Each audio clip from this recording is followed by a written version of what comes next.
All right, all right. Testing, testing, testing. Is this thing on? Ladies and gentlemen, gentlemen and ladies, people with everything and people who don't have anything. What's up? Let me know what's happening, people. Can you all hear me? Can you all see me? Man, there's just something about nice cold mineral water, man. That shit just hit different, bro. That shit hit different. All right, we live. All right, I'm seeing some homies in the comments section. That's what I'm talking about. Let me know how the audio is sounding, you guys. Does everything sound good? Do I need to bring it up a little bit, turn it down? Do I got to bring the mic closer to me? Let me know, you guys, because it's been a while since we've streamed around these parts. I'm seeing a lot of the homies. Shout out. We got a lot of early homies, too. So let's go down the list. Shout out Snorlax, Hollow Man, Aaron Stallings, All Things Evil. But where's All Things Good? B. Reed 94, Mr. Tarmacto, the Guevara. Sorry about that. Just fair warning, I might mispronounce some of y'all's names. It just is what it is. We got Luis. We got Japanese characters. Atlanta, Jim Kenshin, Dimwit Monkey. We got Jeff, Lucky Diamond, MDZ. We got Daniel Pack. Oh, snap. Daniel Pack is in the house. That's what I'm talking about. NXT, Valkian24, Issa Name. Not to be confused with my coworker, Issa Ball. Mist 4305, Cam's Jams. Oh, I want to see your playlist, Cam. I want to see what that's all about. We got Wesley, Leo. We got Chet in the house, Fear No Hate. We got Britain, Blackleg Sanji. Speaking of One Piece, man, I was just reading some OG One Piece. Just some random early shit, man. We got GD, we got Brad, we got Ichor, we got John Diaz, we got Betty. All right, so we're all caught up. What's going on, people? What's up? What's happening? Oh, Cam's Jam saying, I do be jamming sometimes. Well, I would be kind of displeased if you weren't what your name said you were, Cam. Gosh. But what's going on, people? What's up? What's happening? Happy Tuesday evening, everybody. Or maybe Wednesday morning, depending on where y'all are at. I know Valkian24, this man live in Australia, so it's the morning over there. What's up, White Hawk? Shut up, Gabe. Oh, snap, this man is looking pretty thirsty right there, man. I think he might have seen some new Rivet footage. Oh, man.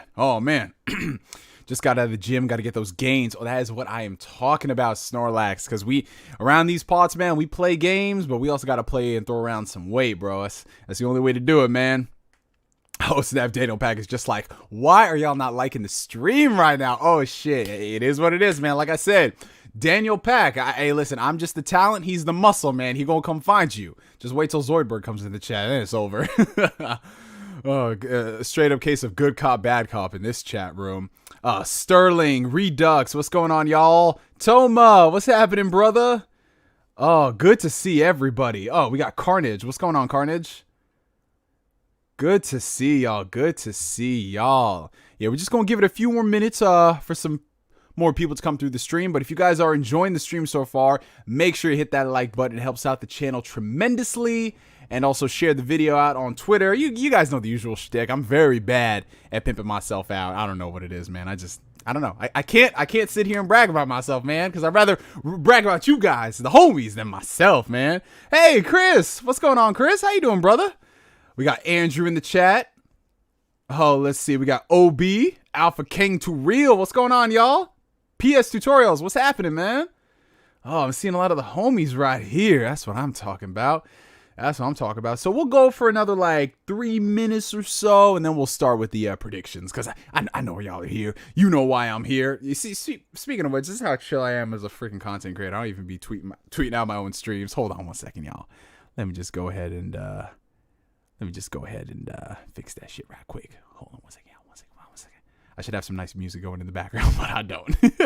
I literally, if y'all can believe it or not, hey, what's going on, Don Otaku? Finally caught you live. Hey, yo, man, yeah, that's right, man. Every now and then, I just do these sporadic streams, but I try to mix it up a bit, just to give everybody a chance to come through.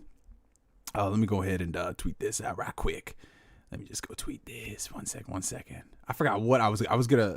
There was a funny ass joke I was gonna say, but I forgot. What was it? It'll come to me in a second. Let me just one thing at a time. And we live.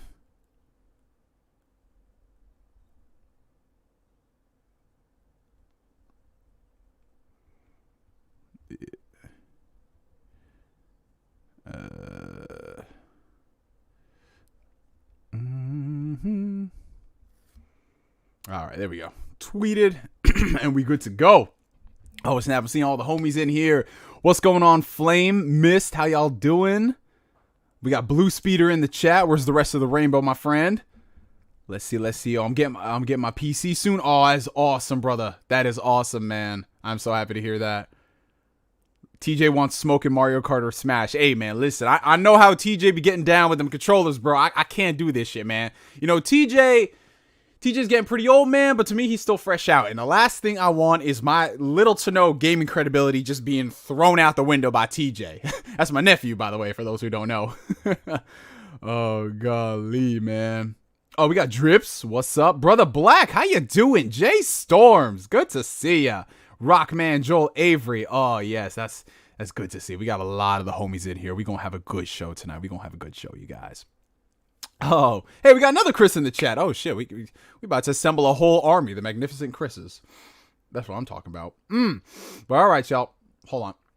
Okay, now I figured out what I wanted to tell y'all. Literally right before this stream, I shit you not, 5 minutes ago, I was actually eating my dinner, man. I got myself some Greek food tonight from this nice little spot in my town, and yo, man, I haven't had Greek food in a hot minute, but this shit was hitting, bro. And yo, man, listen, I can sit here and I can just rave to you all about this Greek food life, but man, this shit, oh, it was so good, bro. Oh, and welcome Don Otaku to the Phantom Weirdos. Thank you for joining.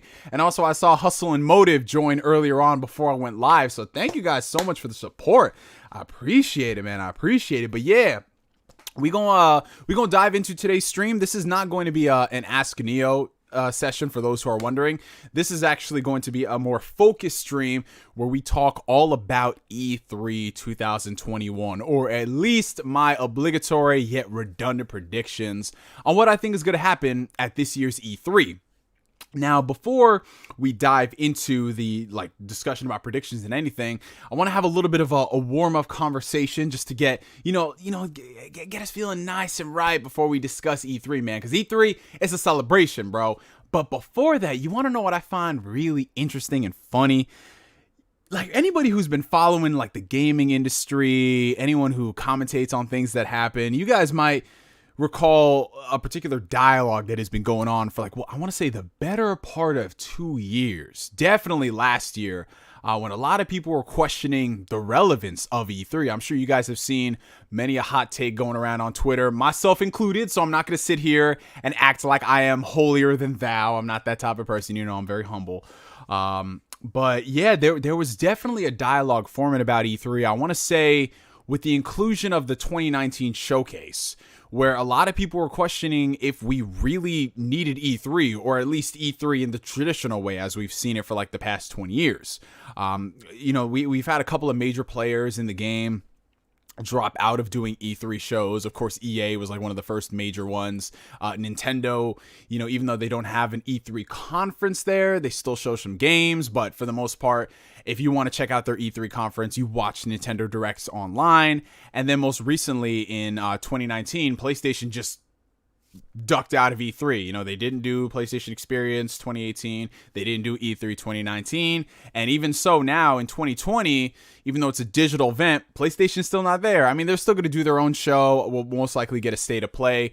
But, it was looking in 2019, the dialogue was, E3 as we know it might not be a thing. And for logistic reasons, I can see why certain companies would want to bow out of E3. Because one thing that, as gamers, and shout out to all the new people in the chat who are joining in. Shout out to y'all. Thank you guys for coming to the stream.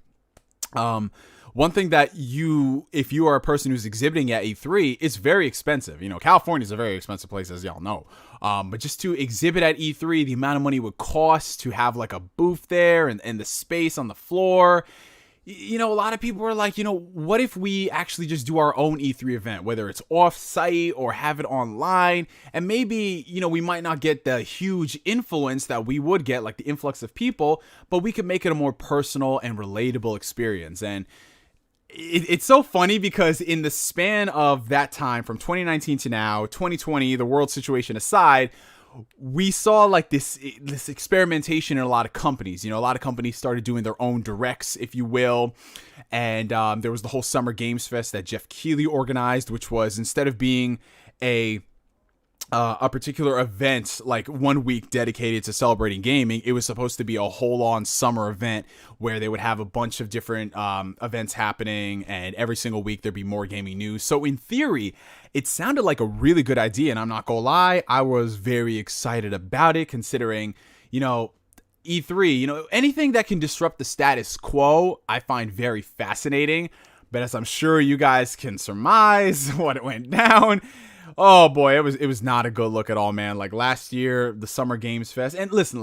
I'm just gonna be honest right now, not to throw any shade on any of these companies. Last year was a mess for everybody, whether you're in the gaming industry or not, trying to coordinate all these things while transitioning to work from home. I do not fault anybody for not putting on the best of showcases. But I think if there is one thing that we learned, pandemic aside, sometimes, don't really bite the hand that feeds. If something is working, don't gut it. Just make it a better show. So on the publisher side of things, work with this company to make it a better showcase. Put your best foot forward. And then on the ESA side of things, stop with all the security breaches. You know what I'm saying? So, even though it wasn't the best of showcases last year, I definitely do think it sort of influenced the E3 that we're seeing now. It being all digital, I know it's not as exciting as it would be if, everything was working according to plan, and, we had gotten a chance to go check out E3. And by the way, whenever the world does return back to normal, in a year or so, I definitely recommend, if you guys have an opportunity to go out to E3, definitely experience it for yourself. I actually got a chance to go to E3 in 2018. I was personally invited by Nintendo, which is it's so weird to think about, you know what I'm saying? But I got to go to E3 in 2018, and I'm gonna be honest, it was very corporate, you know what I'm saying? It's like, it's not like you could just run around and play whatever game you wanted. Everything was by the books, but it just going there, just the mysticism of being surrounded by nothing but games and games and games, and meeting up with so many different people, and just walking like all around, and you just meet random folks, whether they're celebrities who are brought in by companies, or they're just random developers. Like I ran into Reggie Fils-Aimé out of the blue. It was me and my boy Breezy and my boy Denzel. It was the last day at E3. We was just chilling on the sidewalk, and then here go Reggie with his whole... Yo, let me tell you about this story about Reggie real quick, right? What people don't understand about like people like Reggie Fils-Aimé, because he's got so much clout, this man, I shit you not, has got detail on him. This man has bodyguards. Now, why would he need bodyguards if his body is Reggie? I do not know. But this man had full on detail with him, rolling up in the black Escalade, bro. It was crazy. But it just goes to show you, like, Kojima, you can randomly walk in on him in the bathroom. What would you talk about with Kojima in the bathroom? I don't know. Maybe the idea for his next project. Who knows? But regardless of that, going to E3 is always a phenomenal experience, just to meet people and celebrate gaming. Sure, it might not be the most, just because everyone has this whole fantasization of what they think it is, and then when they go there, I've seen some people come out very disappointed because they don't have all the hands-on time in games. But I feel like if you can just walk away from those events with a couple of things that you like, everything is a-okay in my book.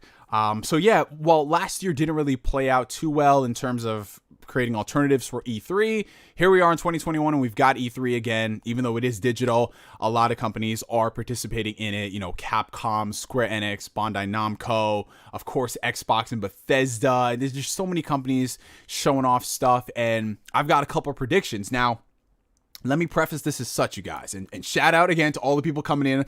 A lot of the new folks join in. I'm not really gonna spend too much time addressing the chat because we got a topic to discuss today. But if you guys are enjoying the stream, make sure you hit that like button. Before we dive into predictions on what I'd like to see, because everyone has like their wish list of things.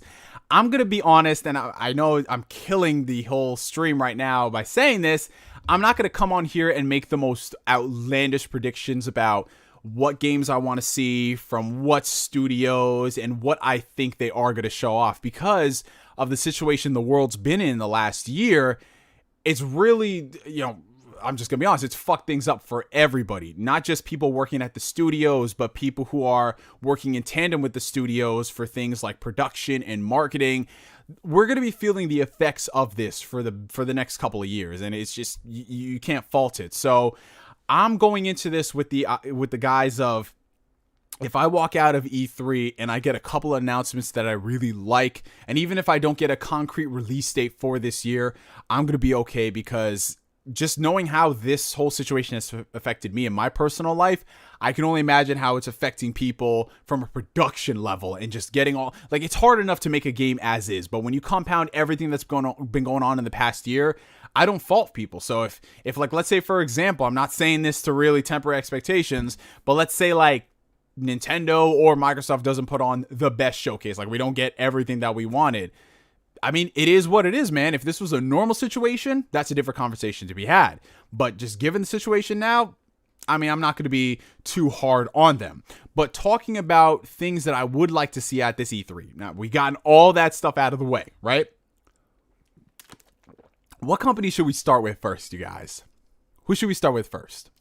Now, we know PlayStation is not going to be at E3, but I think they are going to have some type of a presence. Maybe they'll show off a game or two. Like, they'll announce like a random state of play on Monday morning. Who knows? But who do you guys want me to start out with? PlayStation, Nintendo, Xbox? You want me to start out with a third-party publisher like Square Enix? What do you guys want?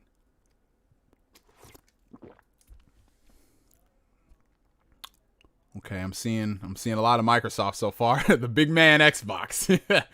Xbox and Bethesda, Microsoft. Let's start with Xbox and Bethesda. We got a couple of Square Enixes, Xbox. Oh, Shin Megami Tensei 5 got leaked? Oh, shit, I gotta look at that shit later. Okay, Square, just get it over with. Oh, who knows? They might. Damn, I'm seeing a lot of EA stuff. Oh, shit, okay, that's interesting. All right, you know what? So I'm seeing a lot of people want me to start it with Xbox. So you know what? Fuck it. We'll start it with Xbox and give y'all my predictions. Okay. So, like I said, keep in mind that I'm not going to be faulting them too much if they don't show everything that I want to see. But if I'm being honest, like I try to be on this channel, you guys, Xbox is the conference that I'm most looking forward to. And it's also the conference that out of all the publishers, like if we're talking the big three, Xbox has the most to prove to me personally, right? Now, as you guys know, I make no type of, like, I don't try to hide the fact I love my Xbox Series X. I prefer the Xbox Series X over the PlayStation 5 for day-to-day use. I think it's a better built machine. I think it's more reliable. And I think it has a lot of things about it that just, you look at PlayStation, you're like, why isn't it like this, right? However, I'm not going to sit here and try to damage control the fact that for the past 7-8 months, well, in my case, 9 months, that I've owned the Xbox Series X, there has not been a single game that has really taken advantage of this console's hardware. There hasn't been a single game from Xbox, first party, that has made me look at the Series X and go, yo, this is why I'm excited about the next generation. And that bothers me tremendously. Now, that has nothing to do with the fact that Halo Infinite got delayed. Like, yes, Halo Infinite got delayed an entire year. We've talked about that ad nauseum. I'll speak more about it later. But just looking at the optics, the sheer fact that Xbox hasn't prepared anything for their first year, like their first 7 months of the console being out, that kind of bothers me, especially considering Xbox has had a lot of time over the past couple of years to really do this, you know? Like, you would think at the very least, okay, you have Halo as your marquee title, and you have a couple of things sprinkled here and there. But we haven't gotten anything. We haven't gotten anything. Like, yeah, we've had multiplats, and we've had Game Pass. That's it. And I'll be honest with you guys. I love, you guys know I am the Game Pass champion. Every single day I am telling y'all to download Nier Automata. You know this. I will rep Game Pass until I die. But Game Pass is just giving me access to games. Where are the new experiences? Where? And we haven't gotten any of those. And to me, that is very disappointing, especially because this company has been talking 12 teraflops this, you know, Xbox Velocity Architecture that. All we've really seen that stuff is just for old games, which is awesome. FPS boost is awesome. But I've played a lot of those games before. Where's the new shit, bro? Where's the new shit? So what I want to see out of this Xbox showcase, my number one thing, is I want to see games that I can play within the next 12 months. I'm not talking about smaller titles here and there. I'm talking about big experiences that make you go, yo. You know what I'm saying? PlayStation, regardless of what you feel about that company, PlayStation has given me those experiences. Demon's Souls, Spider-Man Miles Morales, Returnal when it works, Ratchet & Clank Rift Apart, their embargo just lifted. That game's looking incredible. We've had a plethora of games on PlayStation, and whether or not they are your cup of tea, which I know people always bring up, oh, it's not my cup of tea. It doesn't matter. The games exist. You have access and opportunities to play those games, and Xbox has not given me that. So what I want to see more than anything are those kind of games within the next 12 months. I understand they just bought 23 new studios. They have to restructure things and, you know, the worldwide situation, yada, yada, yada. But come on now. You have to have more foresight than that. Like, it is disappointing. So talking about what I think we'll realistically see, I think there are 3 games in particular I know without a shadow of a doubt we'll most likely see. First things first, Halo Infinite. Obviously, they want to make a better first impression with Halo Infinite this time around. It's been an entire year since Halo Infinite, since we've seen anything about the game. I'm not going to sit here and talk to you guys about the whole situation that went down last year. We've beat that to death. And oh snap, Silver Wolf 26 coming in with a $25 super chat. Yo, what's up, Neo? How you been, bro? Well, first things first, Silver Wolf, appreciate you for the super chat, brother. And I've been doing good, man. I feel better now. I'm chilling with y'all and we talk about this game and stuff, man, because it's Christmas is upon us, man, and I'm excited. So thank you so much for that, Silver Wolf. Thank you, brother. But Halo Infinite, we're most likely going to get a proper re-reveal of the game. Whether or not they show campaign or multiplayer is kind of up in the air. If I had to take a guess, I think they are going to go the multiplayer route because that's Halo's main bread and butter. Campaign is still very important. I mean, I'm going through all the Halo games right now to hype myself up for Infinite. But multiplayer, we haven't seen anything about the game. And I think that's what's most exciting about this because Halo, this is the first time we have gotten a Halo game in an era that is completely different than when Halo was at its prime, or should I say the king of the hill. Because Halo is going to be releasing in an era that is dominated by free-to-play and battle royale games. How Halo is going to navigate in that sphere is really interesting. Do I think Halo is going to go all out and announce a battle royale mode? You know, I honestly, if I had to guess, I don't think they are going to do that. Is there a possibility for it maybe down the road? Yes, and that has to do with the Halo Infinite 10-year plan, which I'll talk about later. But if I had to guess, I still think it's going to be the classic Halo experience. Maybe they are going to incorporate way bigger like player counts, you know, like 50 versus 50 and things like that. I don't think it's going to be full-on battle royale though. But I think it's going to be more like Battlefield games as we know, which is very awesome for Halo. I think that they can appeal to both people. You know, you can have your traditional classic Halo multiplayer, and then you can have the big on games for those who want to feel like they are actually in this galactic war. That is going to be cool. You know, it being released free to play is also very interesting, but I think that's the best approach that they could actually go in order to compete with these games. Because let's be honest, you guys, the barrier of entry these days for multiplayer is just free. And I mean, sure, you have some paid stuff here and there, but even the paid stuff is always heavily discounted to like 10, 15 bucks. So the barrier of entry is little to none, if not non-existent. And I think making Halo multiplayer free to play was a great approach. It being released on, technically speaking, 3 platforms now. You have the Xbox consoles, PC, and then the cloud streaming. That's going to potentially invite millions of players into the mix, a lot of people who haven't played Halo. But I think more than anything, when we strip away what we want to see in the game, and shout out to Any Gamer Reviews for the $10 super chat. I'm hoping they give me a reason to actually buy an Xbox this time. I rooted for them during the Xbox One era, and nothing interested me. I haven't owned an Xbox since the 360. I'll definitely elaborate on this one in a second, Any Gamer, but thank you so much for the super chat. But what I think when you strip away what we want to see in the multiplayer, what we want to see in the campaign, ray traced Craig in all his glory. If they do not have a ray traced Craig, I don't know what they're doing, right? One thing Halo Infinite has got to do, and I know I'm probably going to lose some subscribers over this, Halo Infinite has got to impress. I said this last year after the showcase, right? And I got some pushback from people because I wasn't a big fan of that Infinite showcase. Like, yeah, they had like a couple more months to work on it, but this is the first Halo game in close to 6 years. This game needs to turn the industry upside down. This game needs to turn heads. This game needs to be the topic of conversation for months to come. This game needs to make an impact. And people who are refusing to accept that Halo was an institution and a legacy, I can't agree with. Like this is the game that built Xbox. This is the game that broke records time in and time out. This is the game. Halo 3 launch. That's all I gotta freaking say. I didn't even have a 360 at the time, but I knew how big Halo 3 was. Classmates who were calling out of school, people going to the midnight launch events, lines upon lines upon lines. There was freaking police officers at some of these events because they was getting too out of hand. Like, people underestimate how big of a juggernaut Halo was and how it had its tendrils entrenched in the culture. That is what Halo needs to be. And what I saw last year, I didn't get anything from that. I got some very scary vibes. I got some spooky vibes, y'all. I got some No Man's Sky, Destiny 1, Destiny 2 type of vibes from that game. I saw a work in progress.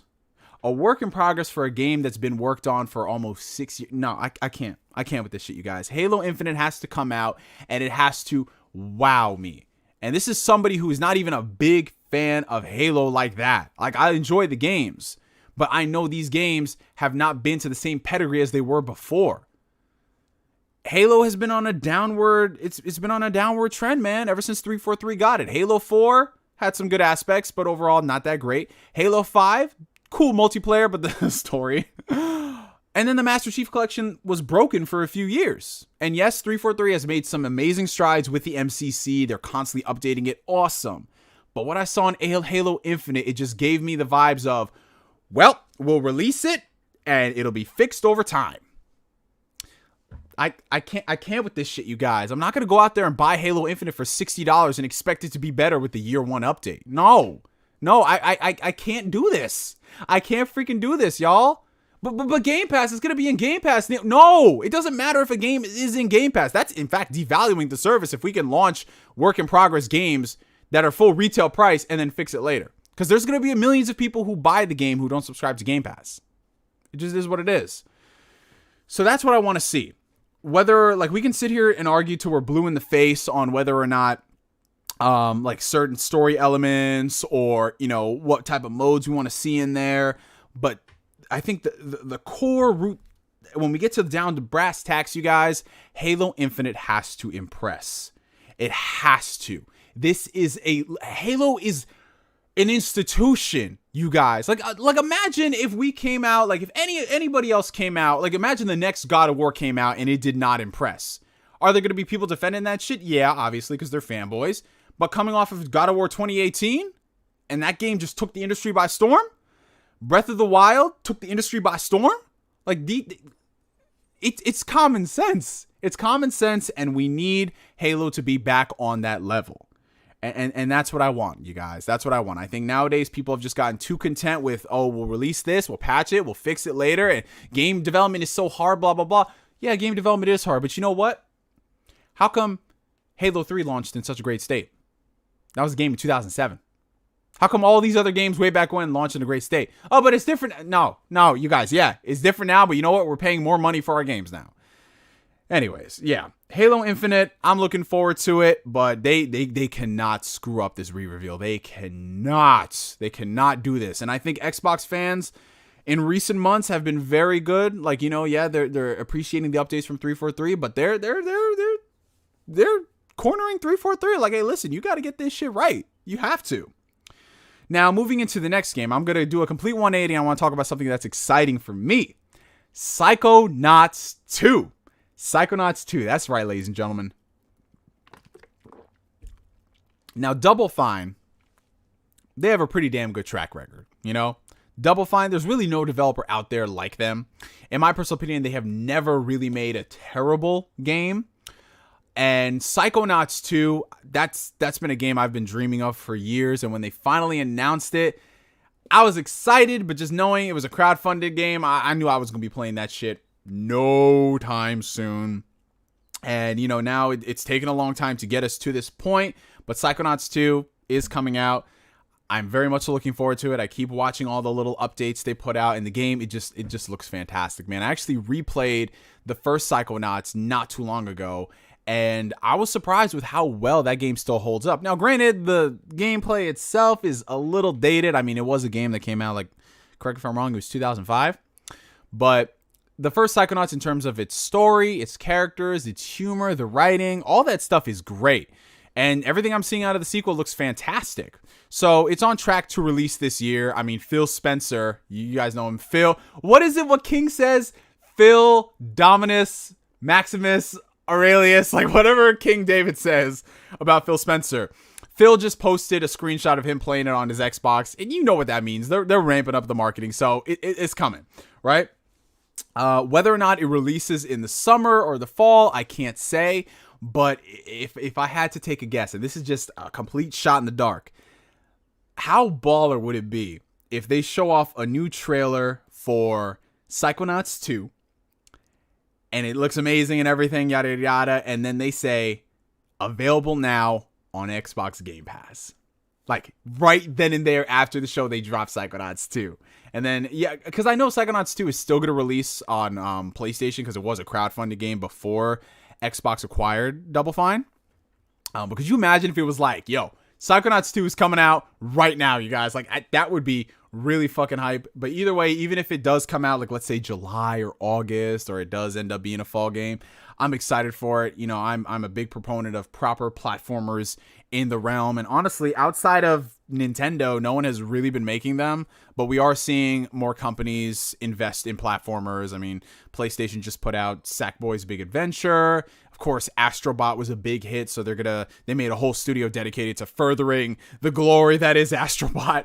And then, yeah, Ratchet and Clank is, even though it's not a traditional platformer, you know, it's more of like just a 3D mascot running around doing stuff. Those type of quirky characters in those games, you don't see too many of them. So I'm excited whenever we do get something like that. And if it's quality, oof, yeah, sign me up, bro. Okay, so we got a couple super chats coming in. $2 from Plant Lord. Should Microsoft start or end with Halo for their briefing? Honestly, I want them to get Halo out of the way immediately. I know some people will say, well, they opened it with it last time. No. Get Halo out of the way, because if they get Halo out of the way first, that, like, we can just get that feeling of dread out of our minds. Because if it's great, that's awesome. We can enjoy the rest of the showcase. And if it's bad, fuck. But we still have the rest of the showcase. You know what I'm saying? So I'd rather they open with Halo, or maybe do it as like a midpoint. If they were going to end off the show, I want it to be with something amazing. So maybe it might be Starfield. And we have $5 coming in from Dono Taco. Phil, Dominus, Maximus, Aurelius, Spencer. Thank you for that. Thank you.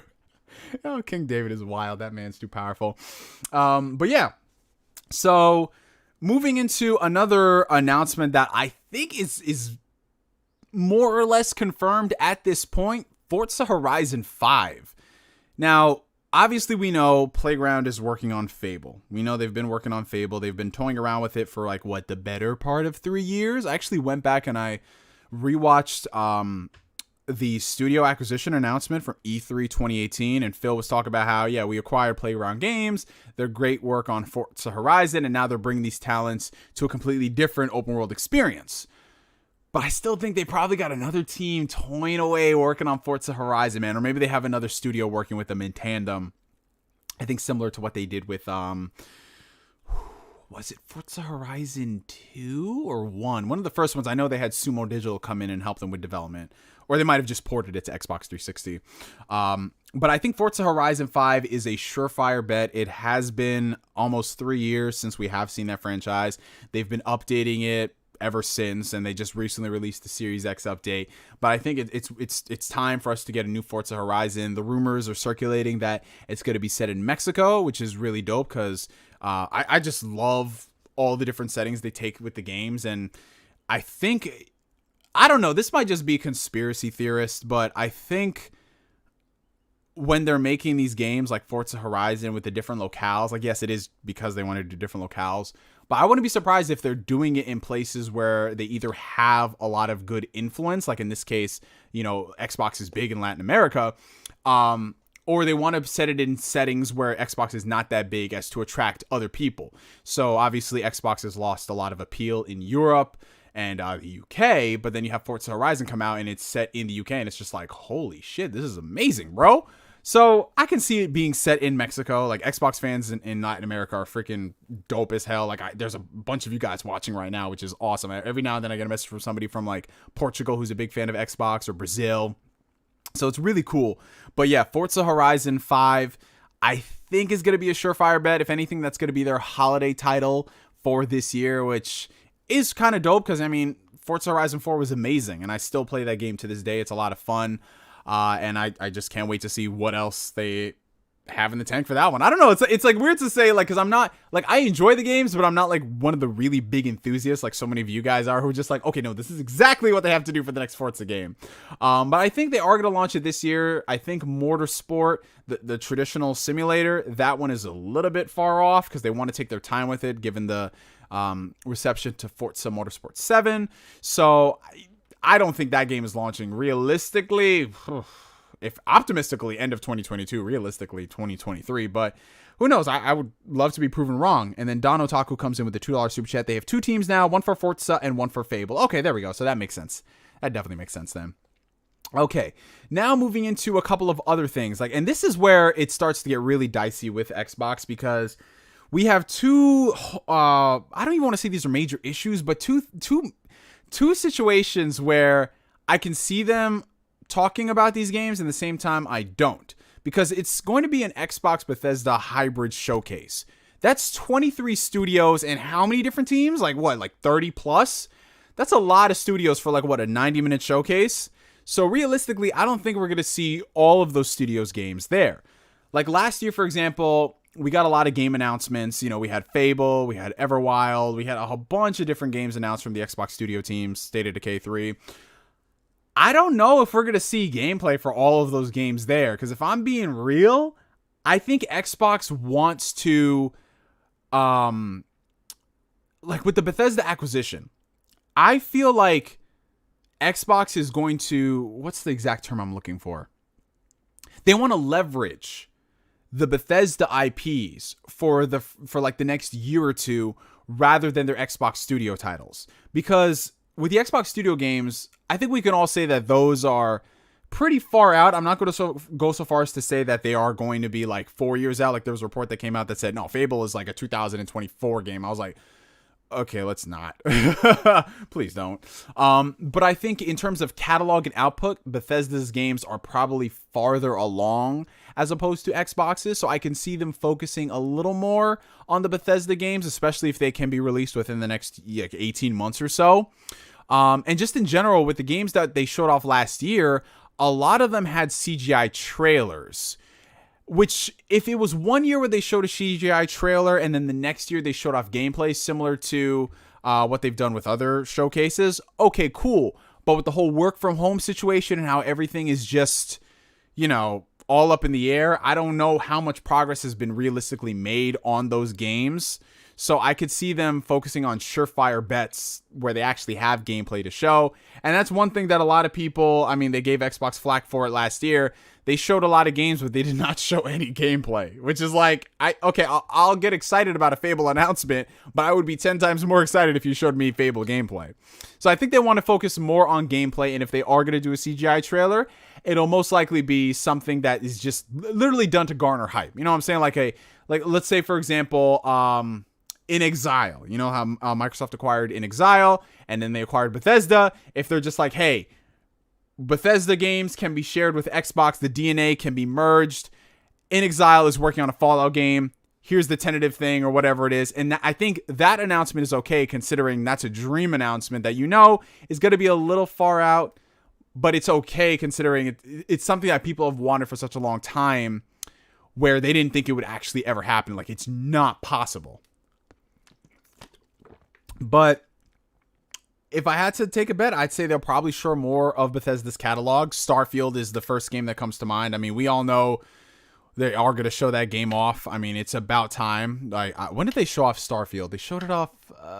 They announced it, I believe, in 2018. So we're coming on 3 years. I think it's about time for us to see some proper gameplay and figure out what this game is. I mean, I'm excited for it in the sense that I like Bethesda's RPGs, and you throw sci-fi in the mix, and that's just right up my alley. I'm not really going to sit here and speculate on what kind of game it is going to be, because I've heard a lot of conflicting reports. Like, some people are saying it might be a No Man's Sky type of game, which I'm just like, please don't do that. Just give me a Bethesda RPG and then add sci-fi into the mix. That's all I want. But I think we are going to see gameplay. Release date wise, again, everything is up in the air, but I don't foresee the game launching this year. I think this is going to be an early 2022 game. I'd love to be proven wrong, but would they really want to launch both Halo Infinite and Starfield within the same 2-month time span? Of course, they can appeal to different audiences, and you have Game Pass, so it's not like we really have to fight for the $60 purchase.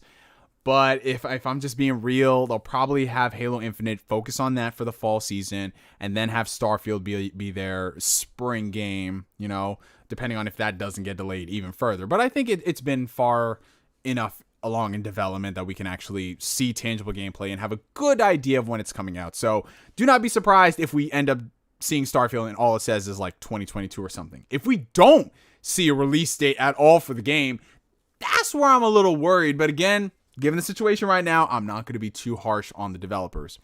$2 super chat coming in from Plant Lord. Dream, Xbox shows off Elden Ring. Elden Ring? Listen, sir, Elden Ring does not exist. Elden Ring, Metroid Prime 4, those games just don't exist. So why do people keep trying to say those games exist when they don't? I don't know. But anyways, so yeah, Starfield, very, very, very high chance that's going to be at the showcase. In addition to that, I mean, I wouldn't be surprised if we see a couple of other Bethesda developers come on there and show some stuff. There's been some rumors and rumblings in the industry on this studio working on this IP, this studio working on this kind of game. But I'm not really a rumor and speculations kind of guy, so I don't want to sit here and say with certainty that, yes, Arcane is working on blank game here. You know what I'm saying? I'm just going to take a wait-and-see approach with that. And if they do end up being shown off at the event, awesome. But I think the main moral of the story with what I want to say with Xbox as it pertains to games from the 23 studios and all those different teams is I want to see something that I can play from them within the next year or so. Like that's my only dream. $2 Australian super chat from Valkyne24. You claiming Bayonetta 3 doesn't exist? Well, they announced the game in 2017. And they also announced it the same year as Metroid Prime 4. Yeah, it's been 4 years, man.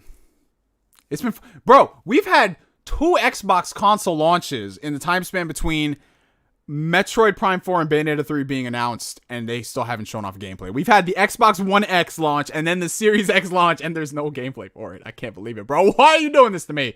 Oh, and shout out to the homie. The homie is blessing us tonight in the chat. Randolph Thor 19, the man with the million, aka Mayonnaise Thor 19 with the $5 super chat. This is the only question that matters, bro. Mayo on fries, yes or no? Okay, so first things first. If y'all haven't already, check out this week's episode of the Xbox 2 podcast hosted by Rand and Jez Corden. There was this story that was told that low-key traumatized me, and I was eating my lunch at the time, and I just came through this stream, and I'm just like, mayonnaise trauma? What the? And I rewinded, and I was just like, oh, good Lord. But to answer Rand's question, mayonnaise on fries? Okay, listen before y'all cancel me. No, I do not eat Hellman's mayonnaise. I don't eat that shit. I eat actual mayonnaise, right? But if mayonnaise on fries, listen. Yes, I do eat my fries with mayo if I have good mayo available. And I just bought this nice organic Chipotle mayo. Oh, this shit is so fucking good, bro. Good ingredients and everything. So yeah, I do eat my fries with some mayo every now and then. Not all the time, but listen, every now and then, you know, I got some nice fries over here. I got some ketchup right here, and then I have some mayonnaise, and then I mix them shits together. And listen, don't knock it till you try it. And I'm about to lose like about 50 subscribers right now. But yo, shout out to the homie Rand in the chat. And listen, people in the comment section, back me up.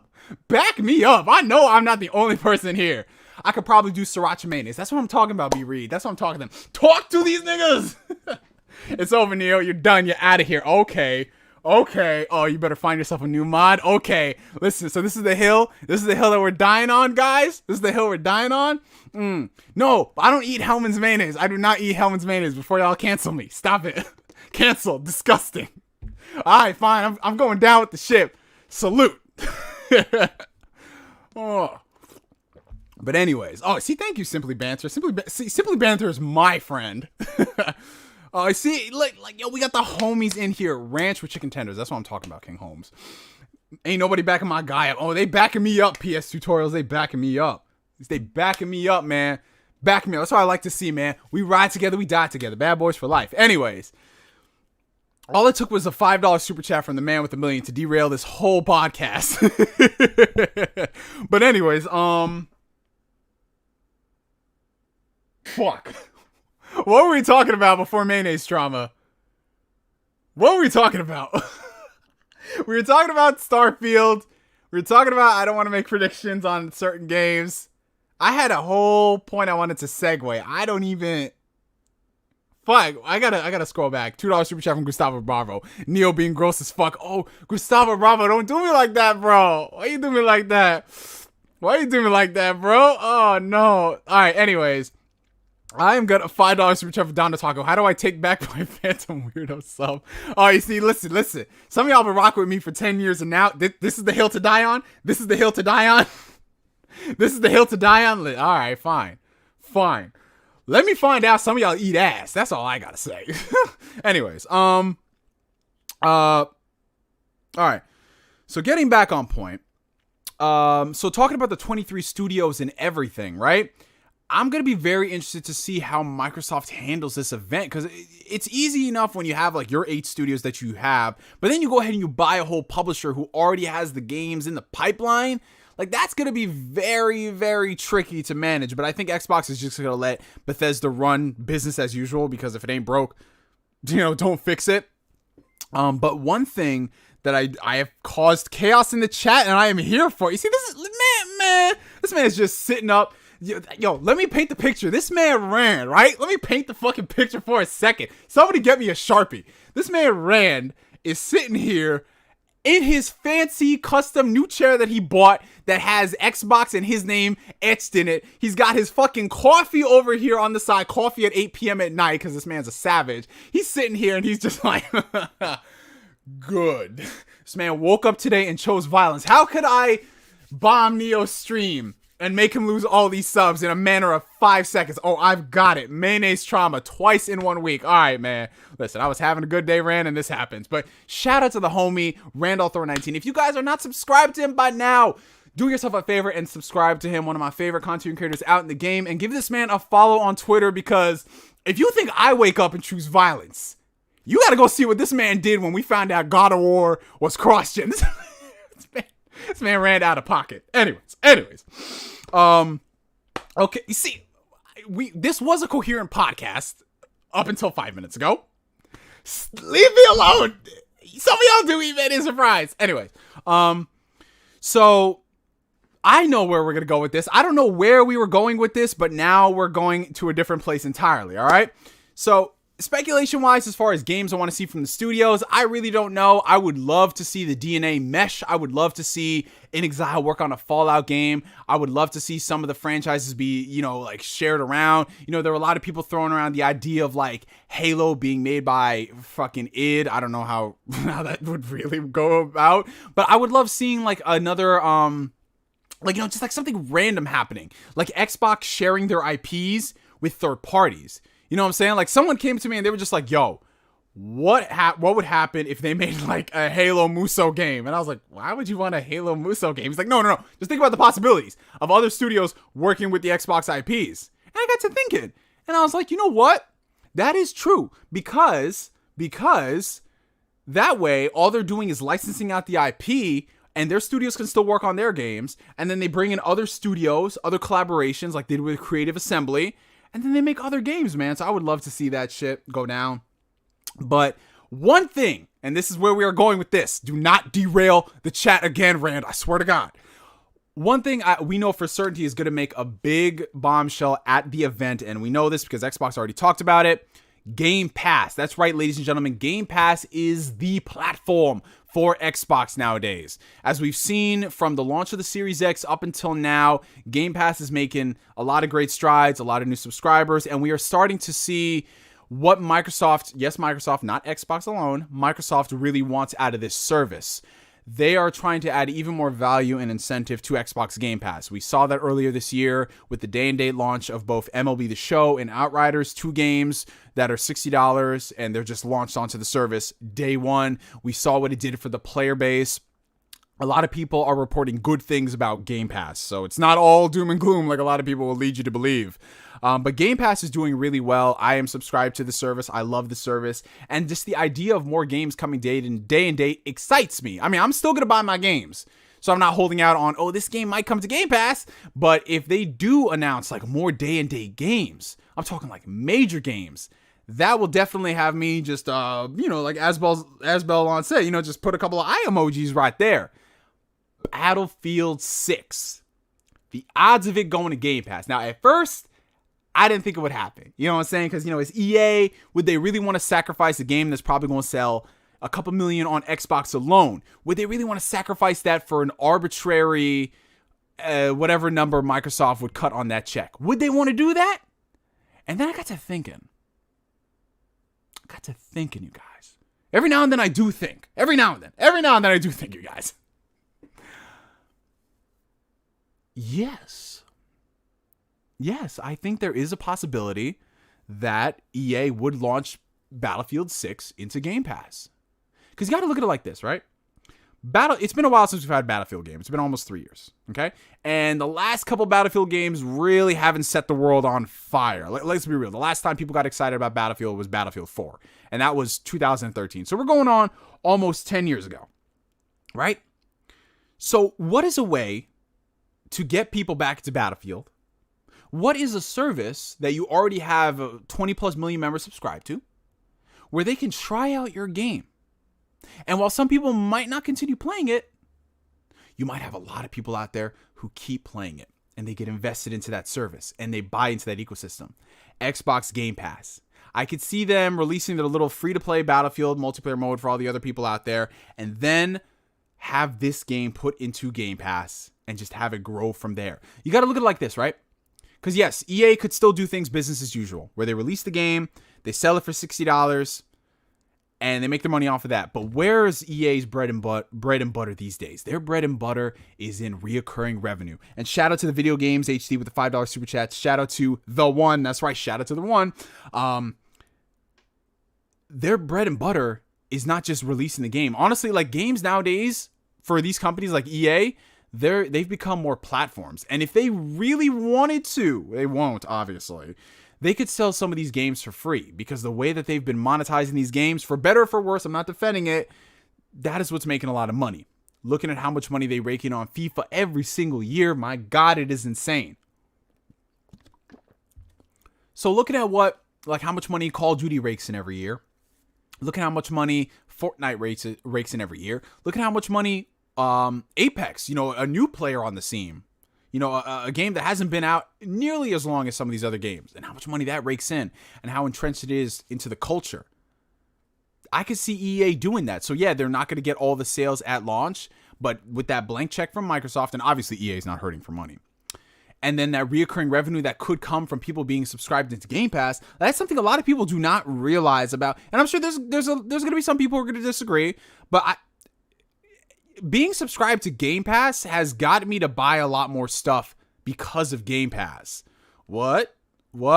Neo, you pay for Game Pass. What do you mean you buy more stuff because of Game Pass? Like Game Pass, the discounts that you get on shit is just awesome, man. Like the discounts on the base games and then buying the DLCs and all the perks you get from that. It's got me to go ahead and actually invest more in the game because I haven't purchased the game, if that makes sense. It's weird how that works. But if that happens with Battlefield, I can see EA being like, okay, we'll take that bet. They already bundled in EA Play with Game Pass, and I'm sure they're seeing a lot of great success with that, and FPS Boost, and the other backwards compatibility stuff. So yeah, man, I can see it happening. Now, if it doesn't happen, it is what it is. They still have the marketing rights for it, so of course they are going to support it. But yeah, man, I wouldn't be too surprised. Like with all the teasing that they're doing on Twitter, if we do see Battlefield 6 being revealed at the Xbox, well, no, they're going to reveal it before that. But I wouldn't be surprised if they're just like, here's another Battlefield 6 trailer, and here it is, Game Pass day and date. I can see that happening. And if it doesn't happen day and date, definitely within the first year or so. But yeah, not only that though, I do think at this showcase, we're going to see a lot of Game Pass announcements, whether they are stealth drops on the service of existing games on Xbox going into Game Pass, or something that I've grown to love recently, which is random Japanese games just coming into Game Pass day and date. Like, y'all already know my love for the Yakuza series and what that franchise has garnered from being on Game Pass, man, on PC. It just, dude, like, you guys know I love Yakuza, so more people playing Yakuza is amazing. But I know with certainty that Sega is very happy with those Game Pass numbers. So I wouldn't be surprised if we see more Japanese games come out on Game Pass, because that's another thing that Xbox has been lacking, right?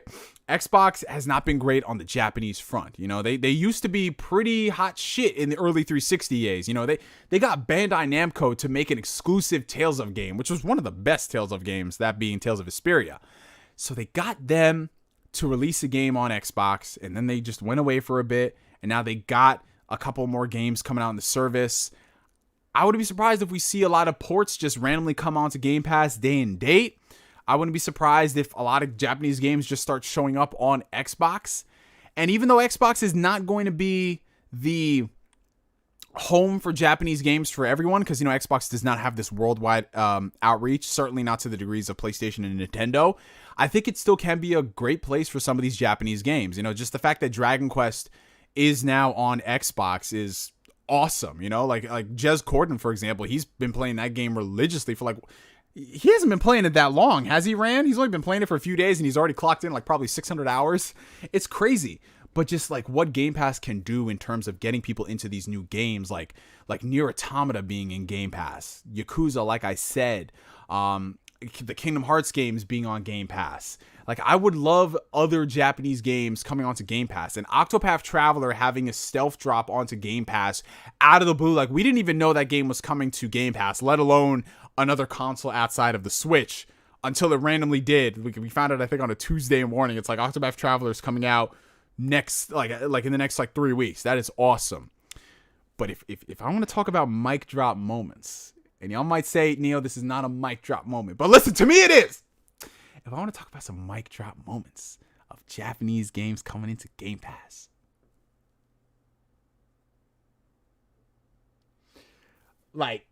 listen, all Phil Spencer got to do is just walk onto that stage, if they are going to have a stage. I don't know at this point. They might be sitting in a couch for all we know, or maybe they got a green screen. All Phil Spencer has just got to come up there. This man just got to play the music. That's all he's got to do, bro. Just come on here, play the music, show the trailer. If they want to be ballsy, man, they'll be like, yo, we got Persona 4 and Persona 5 coming to Game Pass. Dude, I don't want to say what my reaction would be, but yo, you guys know what my reaction would be. Oh, but let me take a quick break for a second and look at the super chats. We got $2 Australian super chat coming in from the homie Valkyne24. Hellblade 2 when Microsoft. So Hellblade 2, I'm going to be honest with just the way we've been seeing a lot of the dev updates. I don't think we're going to be seeing gameplay anytime soon. I think they're revving up the mocap work for the game. I don't think we're going to see it this year. Maybe later on down the road. Maybe we might see it at the Game Awards. But I do think that was a game that they announced a little too soon. I know they wanted to announce something when they showed off the Series X. But yeah, that game, I think the way it's looking, probably 2023.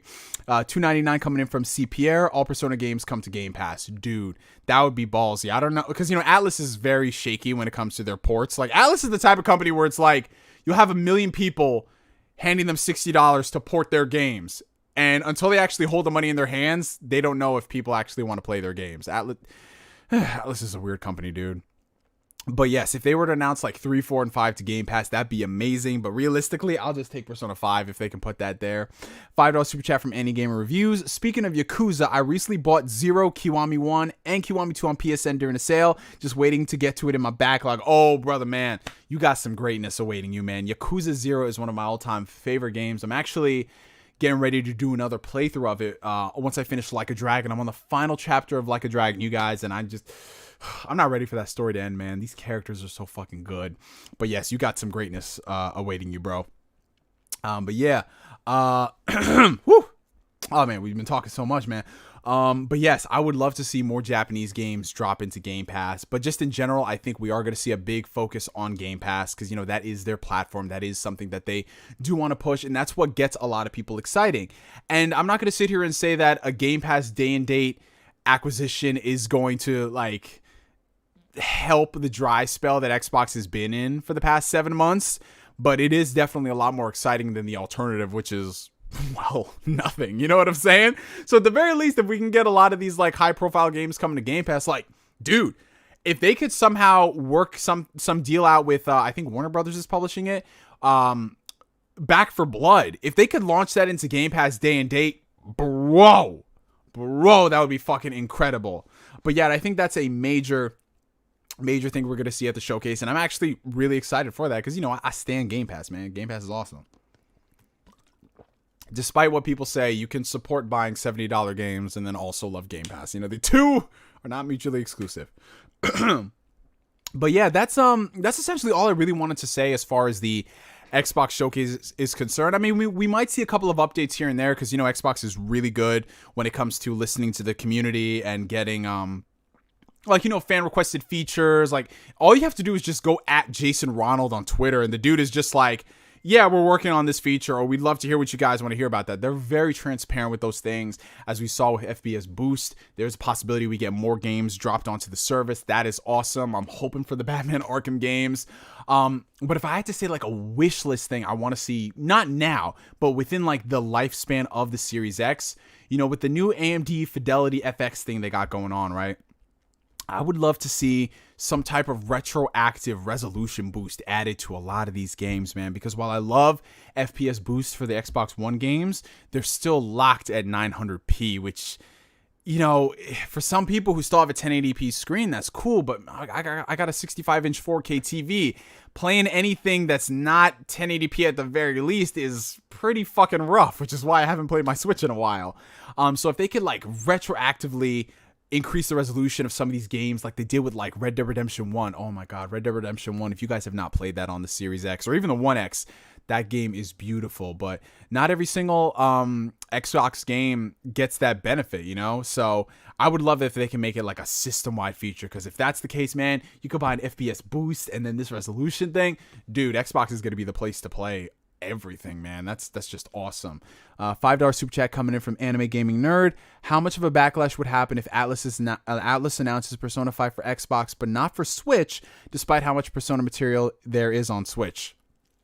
Dude, that would be so weird if Xbox gets Persona 5 Royal and Switch gets Persona 5 Strikers and that's it. Now, realistically, I think they'll eventually bring it to Switch. I don't think there probably wouldn't be any exclusivity clause with Microsoft. Like, why would they do an exclusivity clause of a game that already released? You know what I'm saying? But I think it'll probably make its way down to Switch further down the road. Atlas is just very weird when it comes to porting games. They're creatures of habit. They'll release a lot of games on Switch, but at the same time, they won't release games that they know will sell on the Switch like crazy. Like, there is nobody out there who owns a Switch that does not want to play Persona 5. That you release that game on Switch, and I wouldn't be surprised if it sells twice as many units as it did on the PlayStation 4 with a smaller install base. There's no doubt in my mind. If I'm being honest, I want Persona 5 to go to everything. I want it to go to Xbox, PlayStation, Nintendo, freaking Switch. Like, just put that shit out on anywhere, man. Don't put that thing out on xCloud though, because I will not be productive when I go outside. But yeah, man, I think we might see a couple of smaller updates here and there as it pertains to Xbox. I'd love to see that. But again, like, one thing I do want to stress, and I know I'm not trying to like temper y'all's expectations, you know, the hype train, yada, yada, but just recognize the situation that the industry has been in for the past year. It is still not over, despite, you know, millions of people getting vaccinated. There are still a lot of things that have affected the development pipeline, and it is what it is, man. I think going forward, we're going to see a lot more new games in 2022 when shit starts to return back to normal. But for right now, I just like take what we can get and just appreciate it for what it is. Because we know this is just a temporary period in time where we're going to get like just this whole situation where we have to be like, you know what I'm saying? Neo's just looking for more excuses to get more steelbook editions for this game. Hey, listen, Mist, why do you have to call me out like that? Why do you have to call me out like that? You're not wrong, though. $2 super chat from Plant Lord. Atlas, good at making games, but not good at making money. Oh, absolutely, bro. Atlas is perpetually planked in with the freaking wood on his head and then the hammer in his hand. That's essentially what Atlas is. But yeah, that's essentially all I wanted to say as far as the Xbox showcase is concerned. I'm willing to take a couple of questions from you guys as far as like some things you think I might want to see at the showcase, or what do I realistically think it happens at the showcase? Because I'm I'm just trying to be very cautious because I don't want to go to the moon and get excited over that, because you just know how that shit happens, man. You know what happens. But your $2 super chat coming in from Merc with a Mouth. I like that name. You think they'll announce any new studio bots? Oh, see this. Thank you, Merc with a Mouth. You're a mind reader, bro. This is where I was gonna go with the conversation until mayonnaise Thor 19 derailed the entire podcast. Studio acquisitions. Golly, man. Nobody thought to mention that. Yes, studio acquisitions. Will they, won't they happen, right? Now, I've gone on record, as you guys know, I'm not somebody who is like cheering and championing on Microsoft what studio they should acquire next, yada, yada, yada. I think it's fun to speculate. Like, there was a whole rumor going around about Sega being bought by Xbox, like close to the Series X launch to have a stronger reach in Japan, yada, yada, yada. He said, my bad. Now we back on track, Rand. So everything works itself out. That's my mantra for life. So I'm not really a person that's like, yo, Xbox has got to buy this publisher. Xbox has got a bad publisher. Like right now, I think Xbox is in a very good position as far as games for the next 5 years and output for the next 5 years. So I don't think they need to go ahead and buy more studios. That being said, I do think we are going to hear acquisitions. Obviously not to the degree of Bethesda, but I think they might purchase some publishers.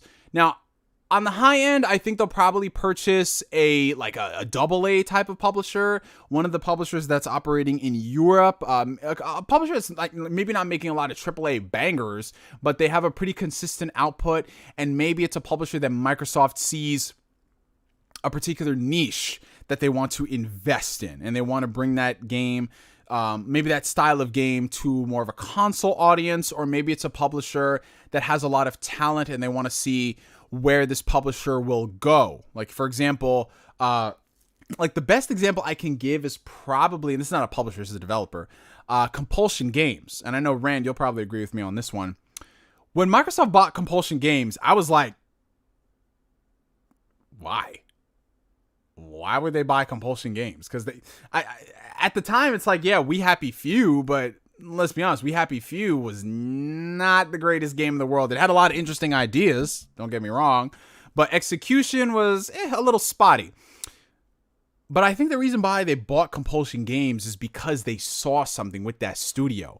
Whether it's another IP that they're working on that's like gestating, or they just like really impressed them with what they want to do, like their vision and their outlook. I think that's the reason why they bought Compulsion Games and why they would want to buy some of these other publishers. So don't be too surprised if Microsoft comes out here and they buy a publisher or developer that you kind of scratch your head as to why. Maybe it's deeper than just the games that they worked on. Maybe it is something that they think can add to the ecosystem. And of course, like Rand just said, yeah, I felt the same, and I even told Phil that. Yeah, and Phil's probably just going to sit there and he's just like, okay. Because we don't know the conversations that Phil Spencer does behind closed doors, so he might have seen something that we don't know. But yeah, I think that might be a thing that they buy a studio for that. I mean, like popular names people are throwing out. They could buy Asobo, the studio that did Microsoft Flight Simulator. They could buy a couple of the studios that worked on like smaller games here and there that were really big in the generation. But one thing that I want to see more than studio acquisitions, you guys, because studio acquisitions are fun. But one thing I want to see more of is I want to see Xbox flex those partnership muscles, man. You know, because yes, it is awesome for them to own a studio and those games are exclusive. But I want to see Xbox get really creative with the partnerships, man. You know, go out there and start funding these projects and make those games exclusive to Xbox, you know? Like, let's say, for example, there's a Japanese studio out there and Microsoft goes to them and they're just like, listen, we have the Lost Odyssey IP. Would you be interested in working on a spiritual successor, a sequel, a remake, whatever you want to do? I want to see Xbox do that because from a financial perspective, it is a hell of a lot cheaper to go ahead and fund one project versus buying a whole studio or a publisher, which that's a whole long-term investment and you got to pay for, you know, healthcare and shit like that. But if they have more of these partnerships like PlayStation is doing with Square Enix, like PlayStation is doing with Final Fantasy 16 and Forspoken, and of course Final Fantasy 7 Remake. Like, I want to see Xbox do that, man. I want to see them do that. And maybe if they have a franchise that's dormant in their library and they want to give it to another studio to work on. Like, let's say, for example, nobody at Bethesda and nobody at Xbox wants to work on the B word, right? Nobody wants to work on the B word. You guys know what I'm talking about. I'm not going to say the franchise because then people are going to be like, I knew it. This is why they hate the B word. But let's say they can't find a studio that wants to work on that. What if there's a developer out there who comes to Microsoft with a really good pitch for this franchise and a reboot, and they're like, you know what? Let's enter into a strategic partnership and let's make it happen. I would love to see that shit. That to me is a hell of a lot more exciting than Microsoft buying a studio that was already working on games and is already going to be releasing these games. I want to see Microsoft, you know, like open up the wallet for games that don't exist. That's what I'm excited for. We need Scalebound back. Yo, that would be pretty dope if they found out a way to somehow bring back Scalebound. I don't know if it'd be the same game. Obviously, their relationship with Platinum is a little strained, but hey, never say never, man. I mean, like in the gaming industry, one thing people kind of forget is that nothing is ever off the table. You know, like there might be a bad PlayStation had a really bad relationship with developers at like the launch of the PS3. Nintendo had a really bad relationship with developers in the fucking... People forget that back in the fucking 90s, Nintendo, you want to talk about Yakuza before Yakuza, Nintendo was strong-arming retailers, developers, saying that if you don't make your game exclusive to the Super Nintendo, then fuck you, you will never make a game for us ever again. People forget that Nintendo was like that back in the day. They strong-armed retailers saying, you better not carry our competition or you won't get access to this sweet, sweet plumber money, right? But all it takes is a different change in leadership to kind of, you know, mend those bridges, man. You know, no band-aids on that shit. They actually build a whole other bridge. So we might see something like that. You know what I'm saying? Like there's the whole, it's like every day they talk about this rumor. Every day people are saying, we're getting a Silent Hill remake. We're getting a freaking Metal Gear remake. We're getting this, getting that, man. I just, PlayStation, Xbox, whoever, somebody go to Konami, get the IPs, make a game. I don't care who it is. Just make the game. Oh, here's another thing. Here's another fucking thing that I forgot before trauma. Dude, one thing I want to see, this is not just Microsoft, this is just more of a thing I want to see everybody start to do, but you should go on Mr. Matty Plays' Xbox podcast. Oh, I appreciate that, Elitist Savage. Hey, if you guys ever want to see me go on any podcast, just at them on Twitter whenever they're asking for guests. I'd love to be on it. I do keep track of like most podcasts that are out in the game. It all comes down to you guys at the end of the day. But one thing I would love to see is I love how Disney, Lucasfilm, and Marvel are really, instead of selling their IP to one particular entity, like one publisher, they're going around and shopping it to different studios. There was that rumor going around that the Coalition was working on a Mandalorian game. Now, like I said, I'm not saying this is legit, but dude, imagine how fucking dope that would be if Xbox worked with fucking Lucasfilm on an exclusive Star Wars game, or they work with Marvel on an exclusive superhero game. You know what I'm saying? Like that is shit that I want to see. That to me is more exciting than studio acquisitions, you guys. I'm just gonna be honest, man. That shit is what wakes me up in the morning. That is awesome. But excuse me. But yes, you guys, that's basically all I have to say as far as the Xbox E3 is concerned. What I want to see, what I think we'll see.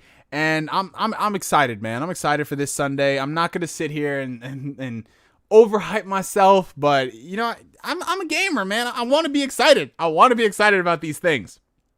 But now let's move into, okay, I'm gonna get PlayStation out of the way real quick, considering they don't really have a showcase this year, or they haven't announced the state of play yet. Do I think we are gonna see one?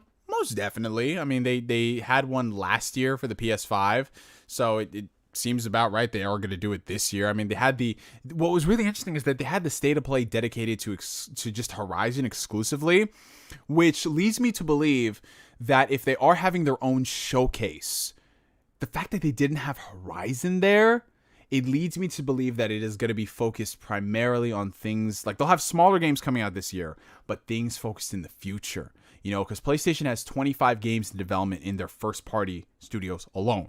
25 games. Some of them are new IPs. Some of them are returning franchises.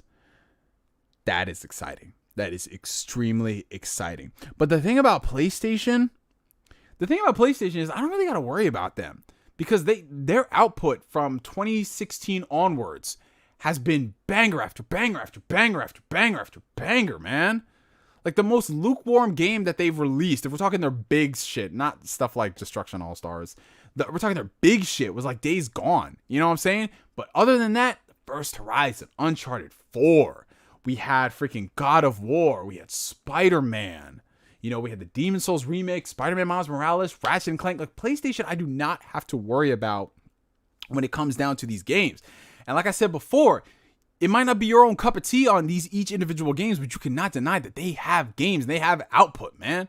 And they're very good at that output. So for them, you know, they've got all these like second party deals in the work with Square Enix. I don't really think we're going to see a lot of those games shown off the showcase. Maybe like in a sizzle reel. We might see that. But I'm just excited to see what some of their other studios have been working on, man. I mean, I think it is still early for us to see like the next Naughty Dog project or the next Sucker Punch project. But man, like just they got a lot of studios that haven't been around in a few years, man. So it's time for them to show something, bro.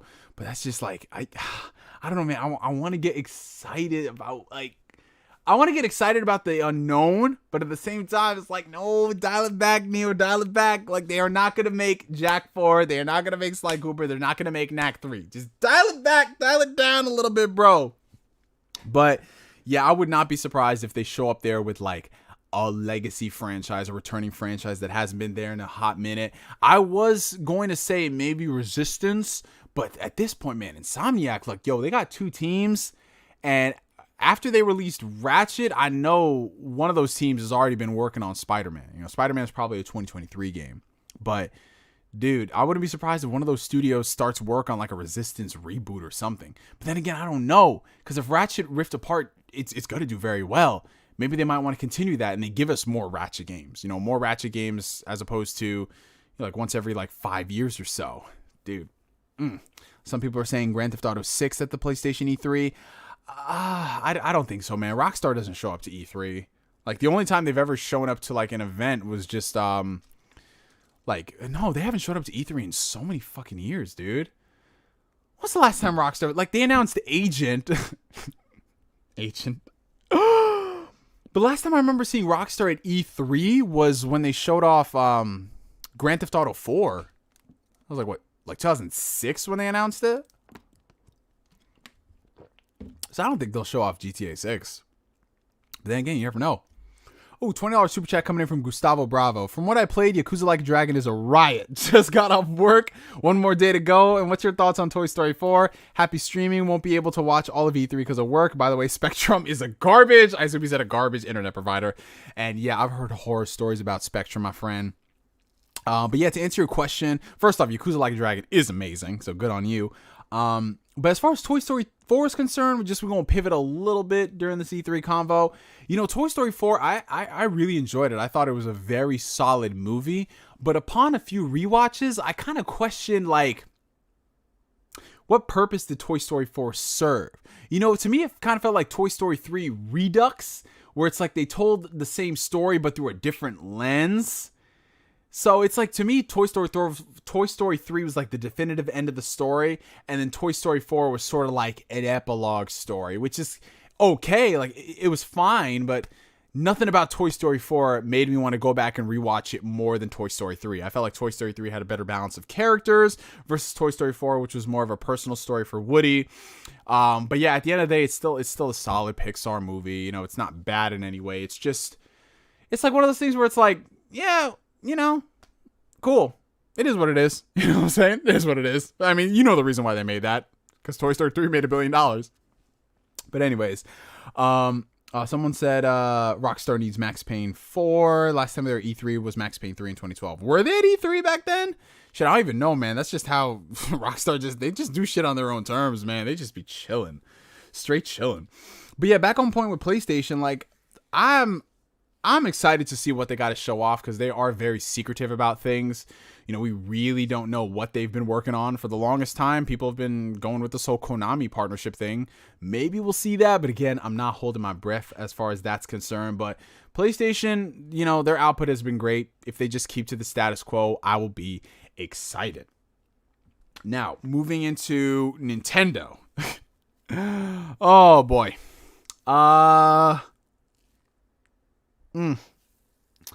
Here's the thing. If this Nintendo, I know I'm going to sound like a hypocrite for saying, like, hey, listen, guys, don't be too harsh on the developers because of the pandemic. But if I'm going to be, like, Nintendo, dude, where has Nintendo been for the past year?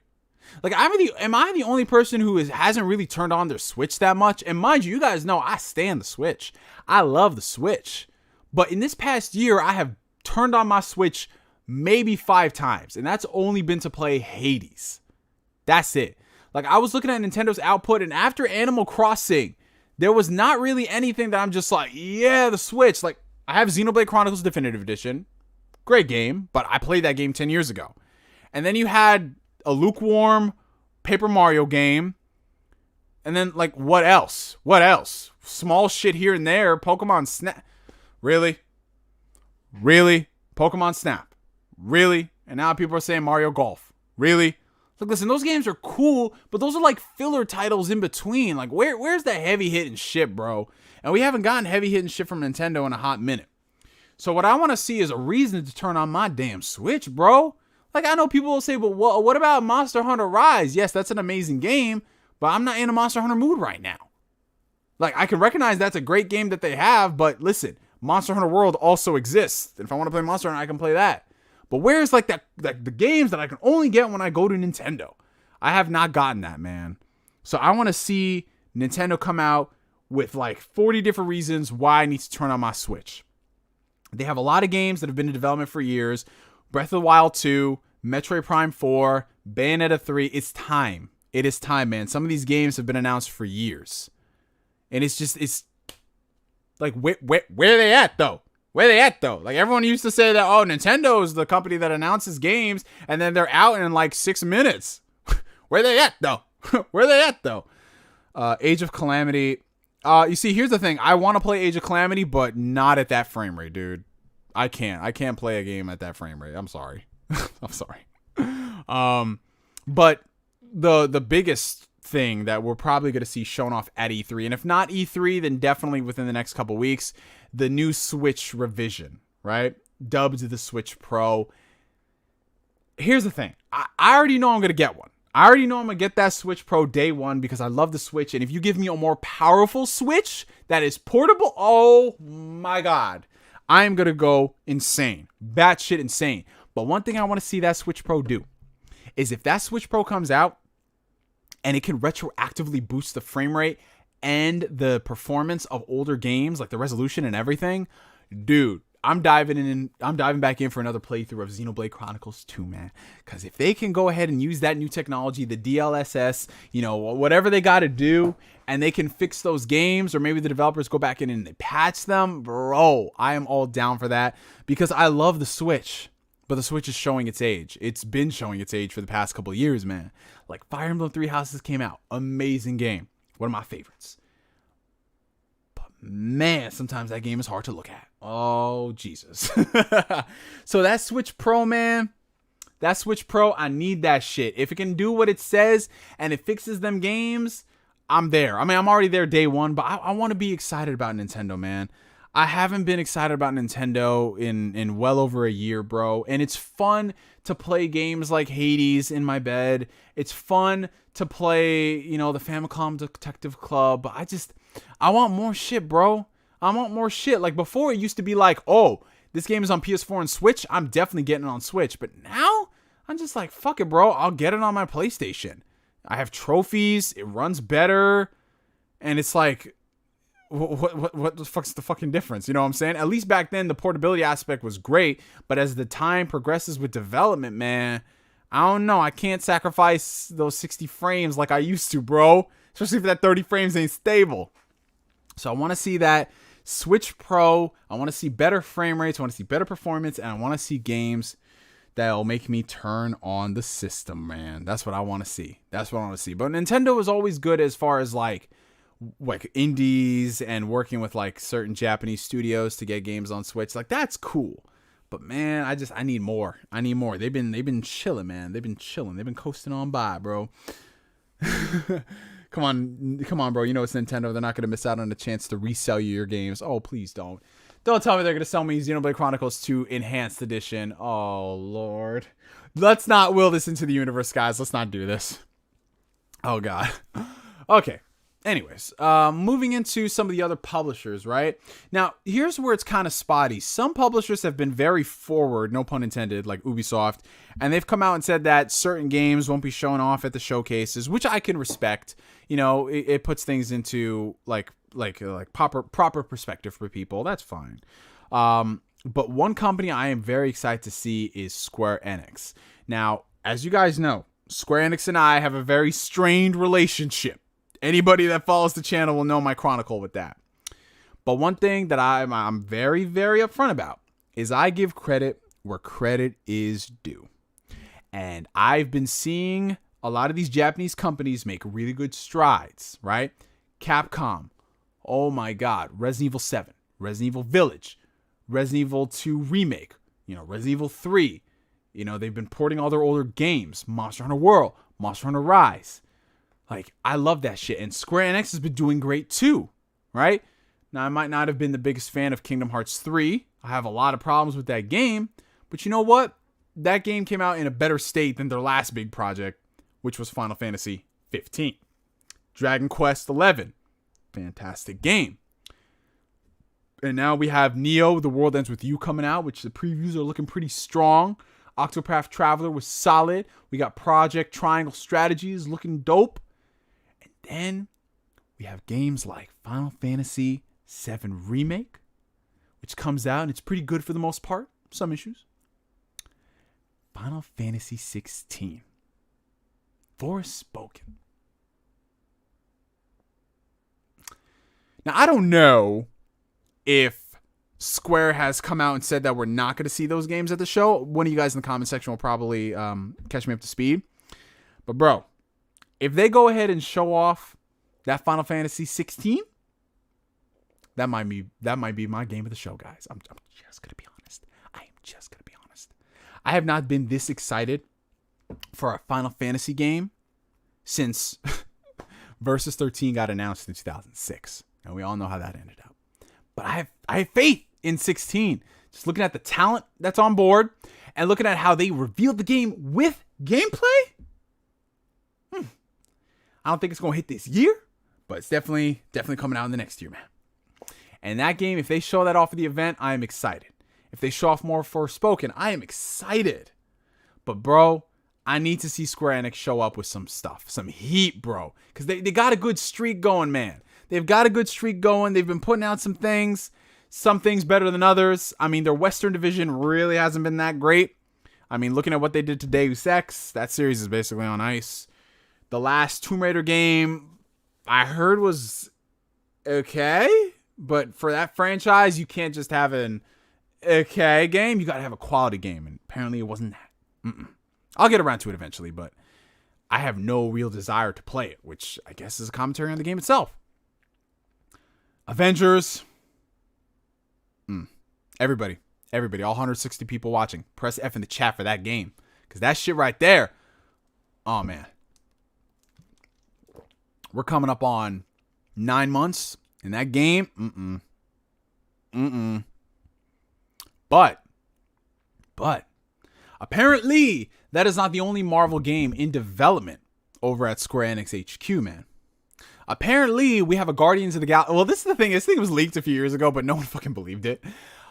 Apparently, the developers of Deus Ex, at least the modern interpretations, are working on a Guardians of the Galaxy game. And according to Jason Schreier, this is actually going to be a single-player focused Guardians of the Galaxy game. So not like Avengers, where it's like this weird hybrid shit, where it's like, yeah, we have a single-player campaign, but it's really just cutscenes you care about. Everything else is just like bullshit. But apparently this Guardians of the Galaxy game is single-player focused. I don't know how that's going to turn out, man. Because I'm looking at a Guardians of the Galaxy game, and if I'm being honest, like, that's the kind of game I would give to the developers of The Division, man. You know, if we're talking about third-person shooters, different characters, things like that, I'd give it to them. So for the Deus Ex team to work on it, I'm not saying it's impossible, because it could be like Guerrilla. They went from Killzone to Horizon. Look at Insomniac, you know? But man, I'm interested to see what it is, bro. I need to see what they're doing. I need to see how this game is going to be. Balancing Star-Lord, Gamora, Groot, Drax, Rocket. Like, this. I need to see this shit, bro. I need to see this shit. But regardless of what they show off at E3 this year, I am definitely more excited, and I'm more of a fan of Square than I have been in the past couple of years. And I definitely think they see where their money is, bro. They see what we came here for. We want stuff like Neo, The World Ends With You. We want stuff like Nier. We want stuff like good Kingdom Hearts games. So hopefully the next Kingdom Hearts game is great. No issues whatsoever. But we just want these kind of games, man. They just announced Dragon Quest 12. They just announced the Dragon Quest 3 HD 2D HD thing. Which, again, that's another thing, man. They had this whole Dragon Quest event, right, for the anniversary. So it's like, what do you think they'll show off at E3? Do you think they did that event because they have so much to show off? I don't know, man. I'm not saying that yes, but if they did all that stuff to show off their heavy hitter titles and then E3, they're like, yo, I'd be surprised. But like I said, not holding my breath. $4.99 super chat coming in from Corey Gryffindor. Thank you, brother. Okay, I'm not expecting much Kingdom Hearts news since next year is the 20th anniversary, but I'll be satisfied if they announce a Kingdom Hearts 3 PS5 Series X upgrade. You're right, man. I didn't think about that. Yeah, the 20th anniversary is next year, so if anything, if we were going to hear more Kingdom Hearts stuff, it will most likely be next year. You are right, brother. But yeah, a proper next-gen update for Kingdom Hearts 3 would be a plus. I mean, they did one for Avengers. I'm not saying that the Western, just because the Western team does it, that the Japanese, well, just because the Western division does it of Square Enix doesn't mean the Japanese division will, but I think that would be great if they did like a proper resolution boost to 4K, 60 frames, maybe 120 frames per second. That would be great. But yeah, man, for Square Enix, bro, Square Enix better announce refunds for Balan Wonderworld. Oh no, they got your money. They're like, what? We passed that game. We don't know what you guys are talking about. We delisted it. They might delist it at some point. But yeah. I really like the output of games that Square has right now that have been announced. I would love if they did a 2D HD of Final Fantasy VI or Chrono Trigger, because listen, I'm gonna be real. Like, as excited as I am to see where this Final Fantasy VII Remake story will go, I would much rather they do a 2D HD Chrono Trigger and Final Fantasy VI, games that have already been established and we love, rather than take 40 years to tell this one story. You know what I'm saying? Because if they were to do a Chrono Trigger remake, a full-on remake of that game, and not do anything different, I don't know if they would do that. You know what I'm saying? I feel like they want to spice it up. And at that point, is it still the same Chrono Trigger? Well, we have the best of both worlds. It's called 2D HD. Just fucking do that, bro. So you can appreciate the game as it was. And if you want to add in voice acting and maybe re-record the music, you can do that. And give people the option of having it with no voices or with voices and new music. Or mix and match like you did with Dragon Quest. When they re-released the game, you can choose the old music or you can choose the new I believe you had the option to choose between the synthesized version and then the orchestrated version. So, yeah, I would definitely love to see more 2D HD. Yeah, see, I'm getting a lot of people in the chat saying, let's fucking go. That's what we need, man. That is what we fucking need. Oh, and a Japanese dub for Kingdom Hearts 3 next gen update. Yeah, that'd be great, Corey Gryffindor. But, man, knowing Square, I don't know if they'd offer that shit for free, bro. I feel like they want to package that as another re-release because they did it for PC, but it's okay on PC considering it's the first time it's on PC, so you have Japanese voices. But if they were to re-release it on consoles, they'd be like Kingdom Hearts All-in-One Edition for 3 with the next gen upgrade, with the Japanese voices. I mean, I'd love to be proven wrong. Maybe they'll be very altruistic and like, you know what, guys, free. You know what I'm saying? Because remember, this is still the same Square Enix that charges for the most insane mundane shit, man. I think when they released Tomb Raider, they charged. No, I don't think they charged for it. But in Japan, I know they got Japanese voices for Tomb Raider, and I think they charged for that. I don't believe they did. Oh no, no. Know what it was? I think it was that Naruto game, Rise of a Ninja. I think they charged for Japanese voices. I think. $2 super chat for Valkyrie24. Remember Babylon's Fall? Listen, I refuse to believe that game exists, brother. I don't know. If I have not seen a game in a few years, that shit, I don't know. But apparently it's going to be shown off at the showcase, so yeah, I'm excited to see what happens. Oh, yes, but yeah, I'm definitely on board with that 2D HD. Damn, Fear No Hate coming in with the hot takes again. 2D HD is ugly. Nah, man, if you played like Octopath Traveler, that shit is 4K, bro. Oh, that shit is awesome, dude. That shit is awesome, brother. But yeah, that's all I want to see as far as Square Enix is concerned.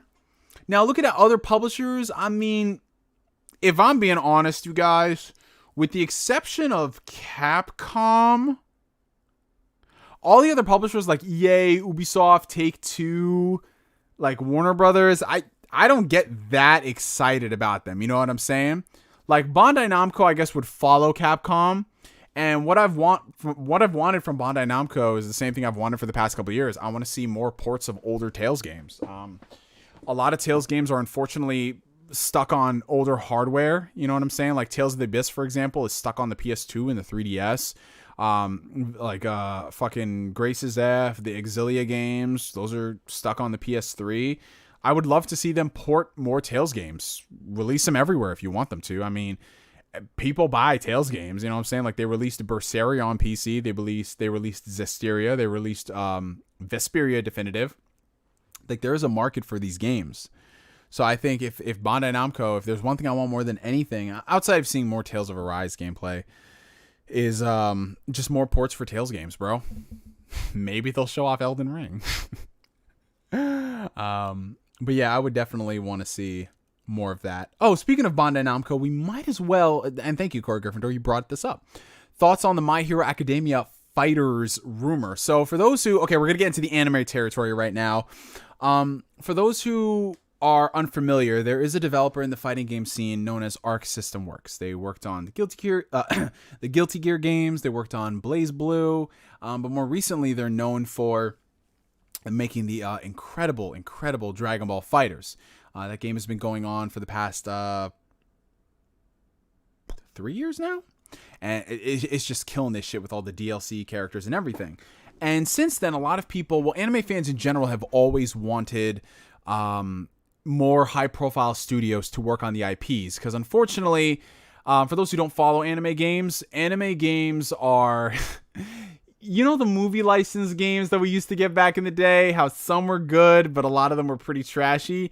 That's how a lot of anime games are, with the exception of things like Naruto Storm, Dragon Ball Fighters. Every now and then we get a good Dragon Ball game here and there. But Dragon Ball Fighters was like the first time in such a long time where we got like just a dope-ass different anime game, and it was a legitimate competitive fighter in the scene, man. So a lot of people are like, yo, Keep that same energy and give us a Naruto fighting game. Give us a freaking like any other anime here and there. And according to some rumors, apparently they're working on a new fighting game, and that fighting game is based off My Hero Academia, which I'm gonna be honest, I'm very excited about because I love My Hero Academia, and more quality anime games, the better. But if I'm being honest, I would much rather they do a full-on jump fighting game rather than like one character, like one franchise specific fighting game, because that way you can cater to a lot more demographics and you have somebody for everybody. So you can think of it like this, not really Smash Bros, because that's just every fighter from every franchise.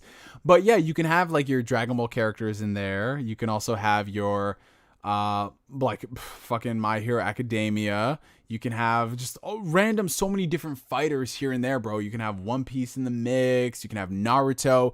You can appeal to everybody that's not Jump Force. Oh god, that game. That fucking game, you guys. But yeah, I would love for them to actually work on a jump fighting game. But, you know, we got to take what we can get if they are working on My Hero Academia, because right now it's just tentative. It hasn't been announced yet. I'd be down for that. Oh, no. It's Jump Force, but better, Chris. It's Jump Force, but better. I think a lot of people would really enjoy that. But yes, a good version of Jump Force. Exactly. But honestly, I will say this much, though. So my homie, shout out to the homie, PS3 360 HD. You know, he's been my homie for years. And he's been championing an Arc System developed Naruto fighting game for the longest time. And when they showed that leak of My Hero Academia, yo, I've never seen this man so fucking angry in my life, bro. Because that is kind of grimy. Like, Naruto is the GOAT that's been holding down the anime game scene for the longest time. And then to do a fucking Arc Systems work game on My Hero Academia, it's like, damn, am I a joke to you? Now, that being said, My Hero Academia definitely has a lot of appeal right now versus Naruto, a series that has been over for a few years. I mean, yeah, you have Boruto, but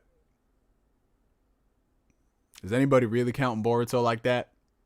Like, all I hear about, can I go off on my Boruto rant for a little bit, you guys? Can I go off on my Boruto rant for a little bit? Chat, can I go off on just a little bit of shade? Just a little bit of shade on this Tuesday evening. Can I go off on a Boruto rant for a little bit? Can I? I need y'all's approval. I also need some water. I'm fucking parched.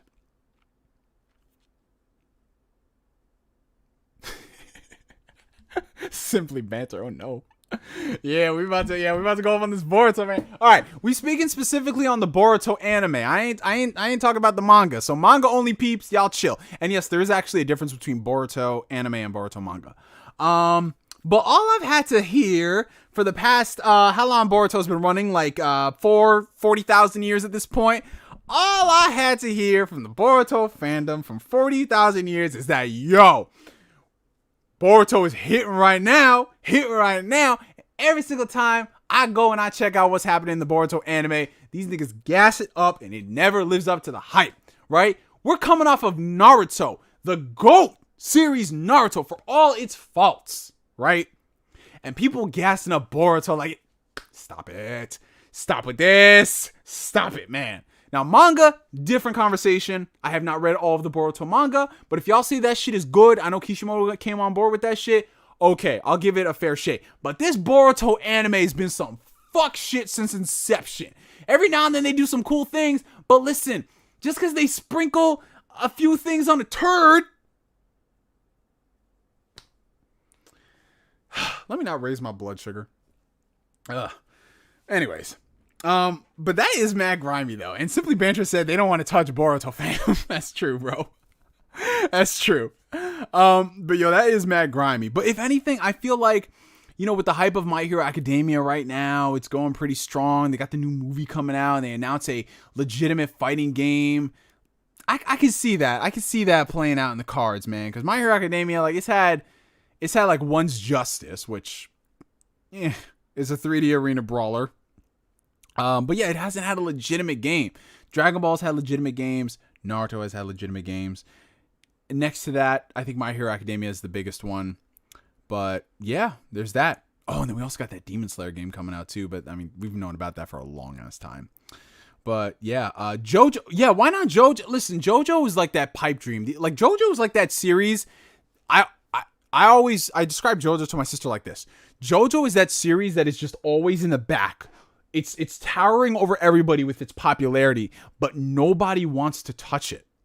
Figuratively and literally, nobody wants to touch JoJo. It's chilling over there, minding its business, being the GOAT that it is. You know, Araki Sensei is amazing, and nobody wants to touch it. Like, nobody wants to make a JoJo Muso game. Like, nobody wants to make another legitimate JoJo fighting game. Nobody wants to make a JoJo RPG like Persona. Nobody wants to do all these things that make sense and would print dollar dollar baby, here come the money. Nobody wants to do that with JoJo. And I don't understand why. $2 super chat from Don Otaku. You just described Naruto. Wait, how are we... You gotta catch me up to speed, Don Otaku, because I said a lot in the past couple of minutes. I forgot. So yeah, that's the thing, man. Like, JoJo, we can do another legitimate fighting game, you know, because there has been a few in the past. I think that'd be dope and right up Arc System Works' alley. Or we could do an RPG like Persona, or we could do like a Yakuza type of game. They did it for Fist of the North Star, so they're willing to work on different franchises. Like, just do that shit for JoJo, bro. It can work. Oh, $5 super chat coming in from Gustavo Bravo. I'm about to release the misadventures of Neo and mayonnaise. I still love you, Neo, even though you're gross, but not gonna lie, I used to eat Ritz with milk.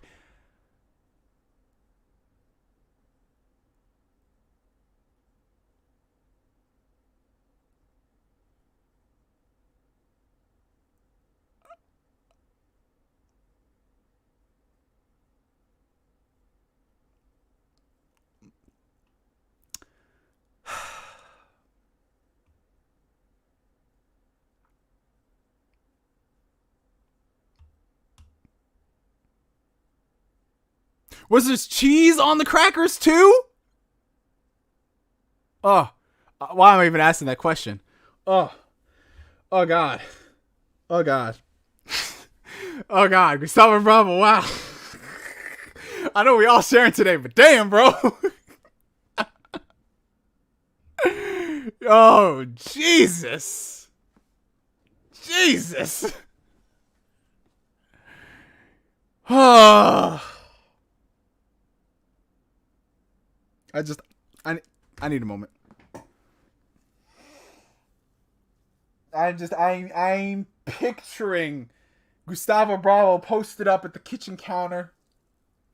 Just got off of school. You know, 4:30, maybe 4:20. The bus got there early. This man's got himself a nice big cup of straight vitamin D whole milk. And he's got Ritz crackers. He's got his Kraft cheese. Maybe he's fancy. He sprung for the cheese you get in the charcuterie boards. I don't know if he dips it in there and I don't know.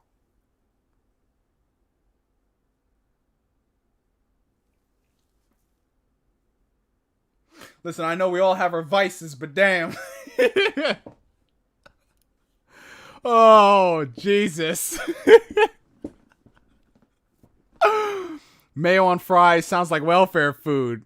Damn, Leon. I don't think it's that bad. Appreciate the super chat, brother, but I don't think it's that bad. Listen, you know what I'm gonna start doing? Y'all gonna hate me on Twitter if you follow me on Twitter. That's what I'm gonna start doing every place I go. Give me some nice mayonnaise with some fries and ketchup. Call that shit metchup. Get the Yakuza somebody. Yo, get the strap, bro. Get the strap. We gonna pop the trunk. Oh, God. Jesus. Wow. Did y'all expect this on an E3 prediction video? Okay, so, but anyways, yeah, I'll be excited for that. I mean, I'm probably not going to play it. I'm going to be honest. You guys know I'm not really a big fighting gamer like that. I just appreciate the fact that it exists, and you know, like, the fighting game scene is healthy. Because there was a time people don't realize, like, fighting games almost died. You know what I'm saying? Like, I remember Street Fighter 4 brought that shit back from the grave, bro. So, you know, the fact that it's in a healthy spot right now, where Bamco is putting out games, Warner Brothers is putting out games, you know, like fucking Capcom is trying. But yeah, it's some good things to be excited for if you're a fighting game fan. If you don't subscribe to Capcom fighting games, yeah. But yeah, you guys, I mean, that's basically all I really wanted to say as far as E3 predictions go. I mean, Capcom, again, like Square Enix, they're on a good streak. I know everybody wants a freaking Power Stone game. I know everybody wants a Dino Crisis remake. But guys, I've been saying this shit for the past 15 years. Every year I've wanted it, but no, it just does not happen. So I don't hold my breath. So I don't even think about it in the topic of conversation. I just don't. Jurassic World comes out not once, but twice, and it makes $1 billion+. And Capcom is like, you know what? Nah, we're not gonna do a Dino Crisis game. It kills me, bro. It kills me. But yeah, man, as far as anything else coming out from E3, I just want to be surprised, man. I want to see some good games. I want to see less vertical slices and more representative of final quality games, so we don't have another CY. You know, I don't need to spell out the rest of the name. Yellow chairs. But yeah, I like if I had to take a shot in the dark, I want to see a Devil May Cry 6 announcement. But if anything, I want them to do it the same way they did Devil May Cry 5, where they announced the game and it's out in less than a year. So if we gotta wait until like 2022 for them to announce it and it's out in 2023, I'm A-okay with that shit, bro. I'm A-okay with that shit. But yeah, we got a last minute super chat coming in from Dimwit Monkey. $5 super chat. My prediction is that Miyamoto will come on stage and cancel gaming. Damn.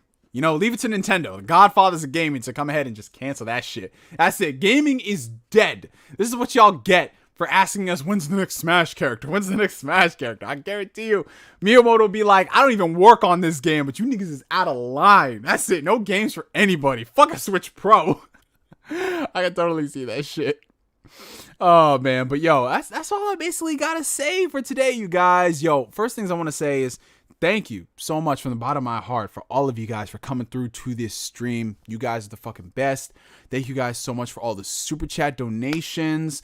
It's going to be a very fun, hectic next week or so, you guys. I'm going to be back later on this week for the Xbox Game Showcase this Sunday. We're going to be having breakfast, like my homie Mr. Boomstick, you know what I'm saying, how he has breakfast with Boom. We're going to be having breakfast with Neo, man. We're having brunch with Neo at this point, man.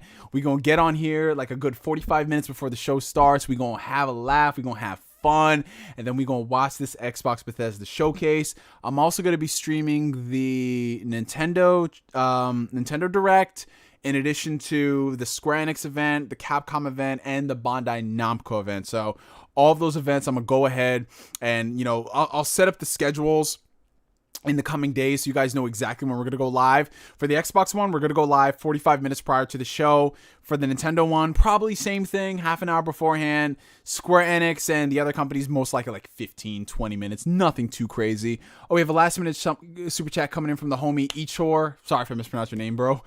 Two things. Do you think a new Fallout game could be announced by Obsidian and hopefully ditch the Oblivion engine? Also, just to notify you, but I sent you an email with my art just in case you're curious. Oh, did you send it recently? If you sent it recently, I haven't got anything. If anything, send it again, bro, because I got a lot of things sent to my business account.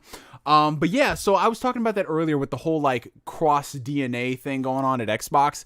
I would love to see Obsidian work on a new Fallout game because I loved New Vegas. But right now, I mean, they're working on Avowed, which is looking like their next generation take on that style of game, like Fallout, Skyrim. So I don't know if they want to do that. And remember, they also have the Outer Worlds IP as well. You know, that's a franchise that they're most likely going to be continuing. So I don't really think that they want to be jumbling three of those kind of games at the same time. If anything, I would say focus on Avowed, and as far as the next Fallout game goes, I'd want to see a traditional Fallout, like old school Fallout game done by Inexile. But I don't know, man. Obsidian is like working on 40 different things right now. They've got, like, they put out Outer Worlds. They worked on Avowed. They did the DLC for Outer Worlds. They're doing Grounded. And they have a whole bunch of other shit as well. So who knows, man? For all we know, they're probably working on that shit. $5 super chat coming in from John X. Would you be up for a Clash of Ninja reboot but with Boruto characters? You know, yeah. You had me at Clash of Ninja, John. Like, Boruto, whatever.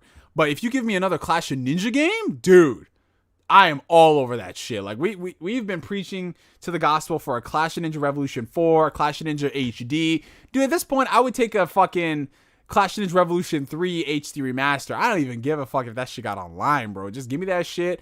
I'm gonna assemble the crew. We gonna run some sets, man. Like, I don't play any fighting games like that, but I played the shit out of those Naruto games, bro. You guys know how it is. But yeah, guys, thank you so much for coming to the stream. I think the rate at which I talked during the stream was way more than my Ask Neo streams, which is why I feel fucking exhausted right now. But yeah, I would do a hydration check as Bellant. I would do a hydration check, but I don't have any water right now. I finished this one. Normally I have like this right here, this essential bottle, and that lasts me the entire stream. But I came ill-equipped because I thought this stream would be an hour instead of I don't know how long this shit has been going for. Let me see. We're going on almost 2 hours. Holy crap. But yeah, you guys, thank you so much again from the bottom of my heart. Thank you so much for watching the channel. Thank you for subscribing, for commenting, leaving the likes. If you enjoyed this stream, hit that like button. It helps out the channel tremendously. And I will see you guys this Sunday for the Xbox Bethesda showcase. Make sure you bring all your snacks.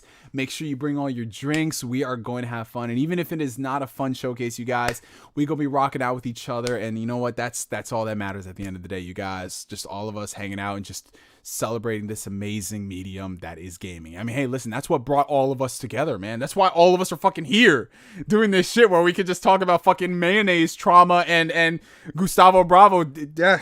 Yeah. But anyway, you guys, have a great night, have a great morning, have a great afternoon, wherever you guys are. And I will catch you on the next stream. Take care, guys. Have a good one. This stream was wild, bro.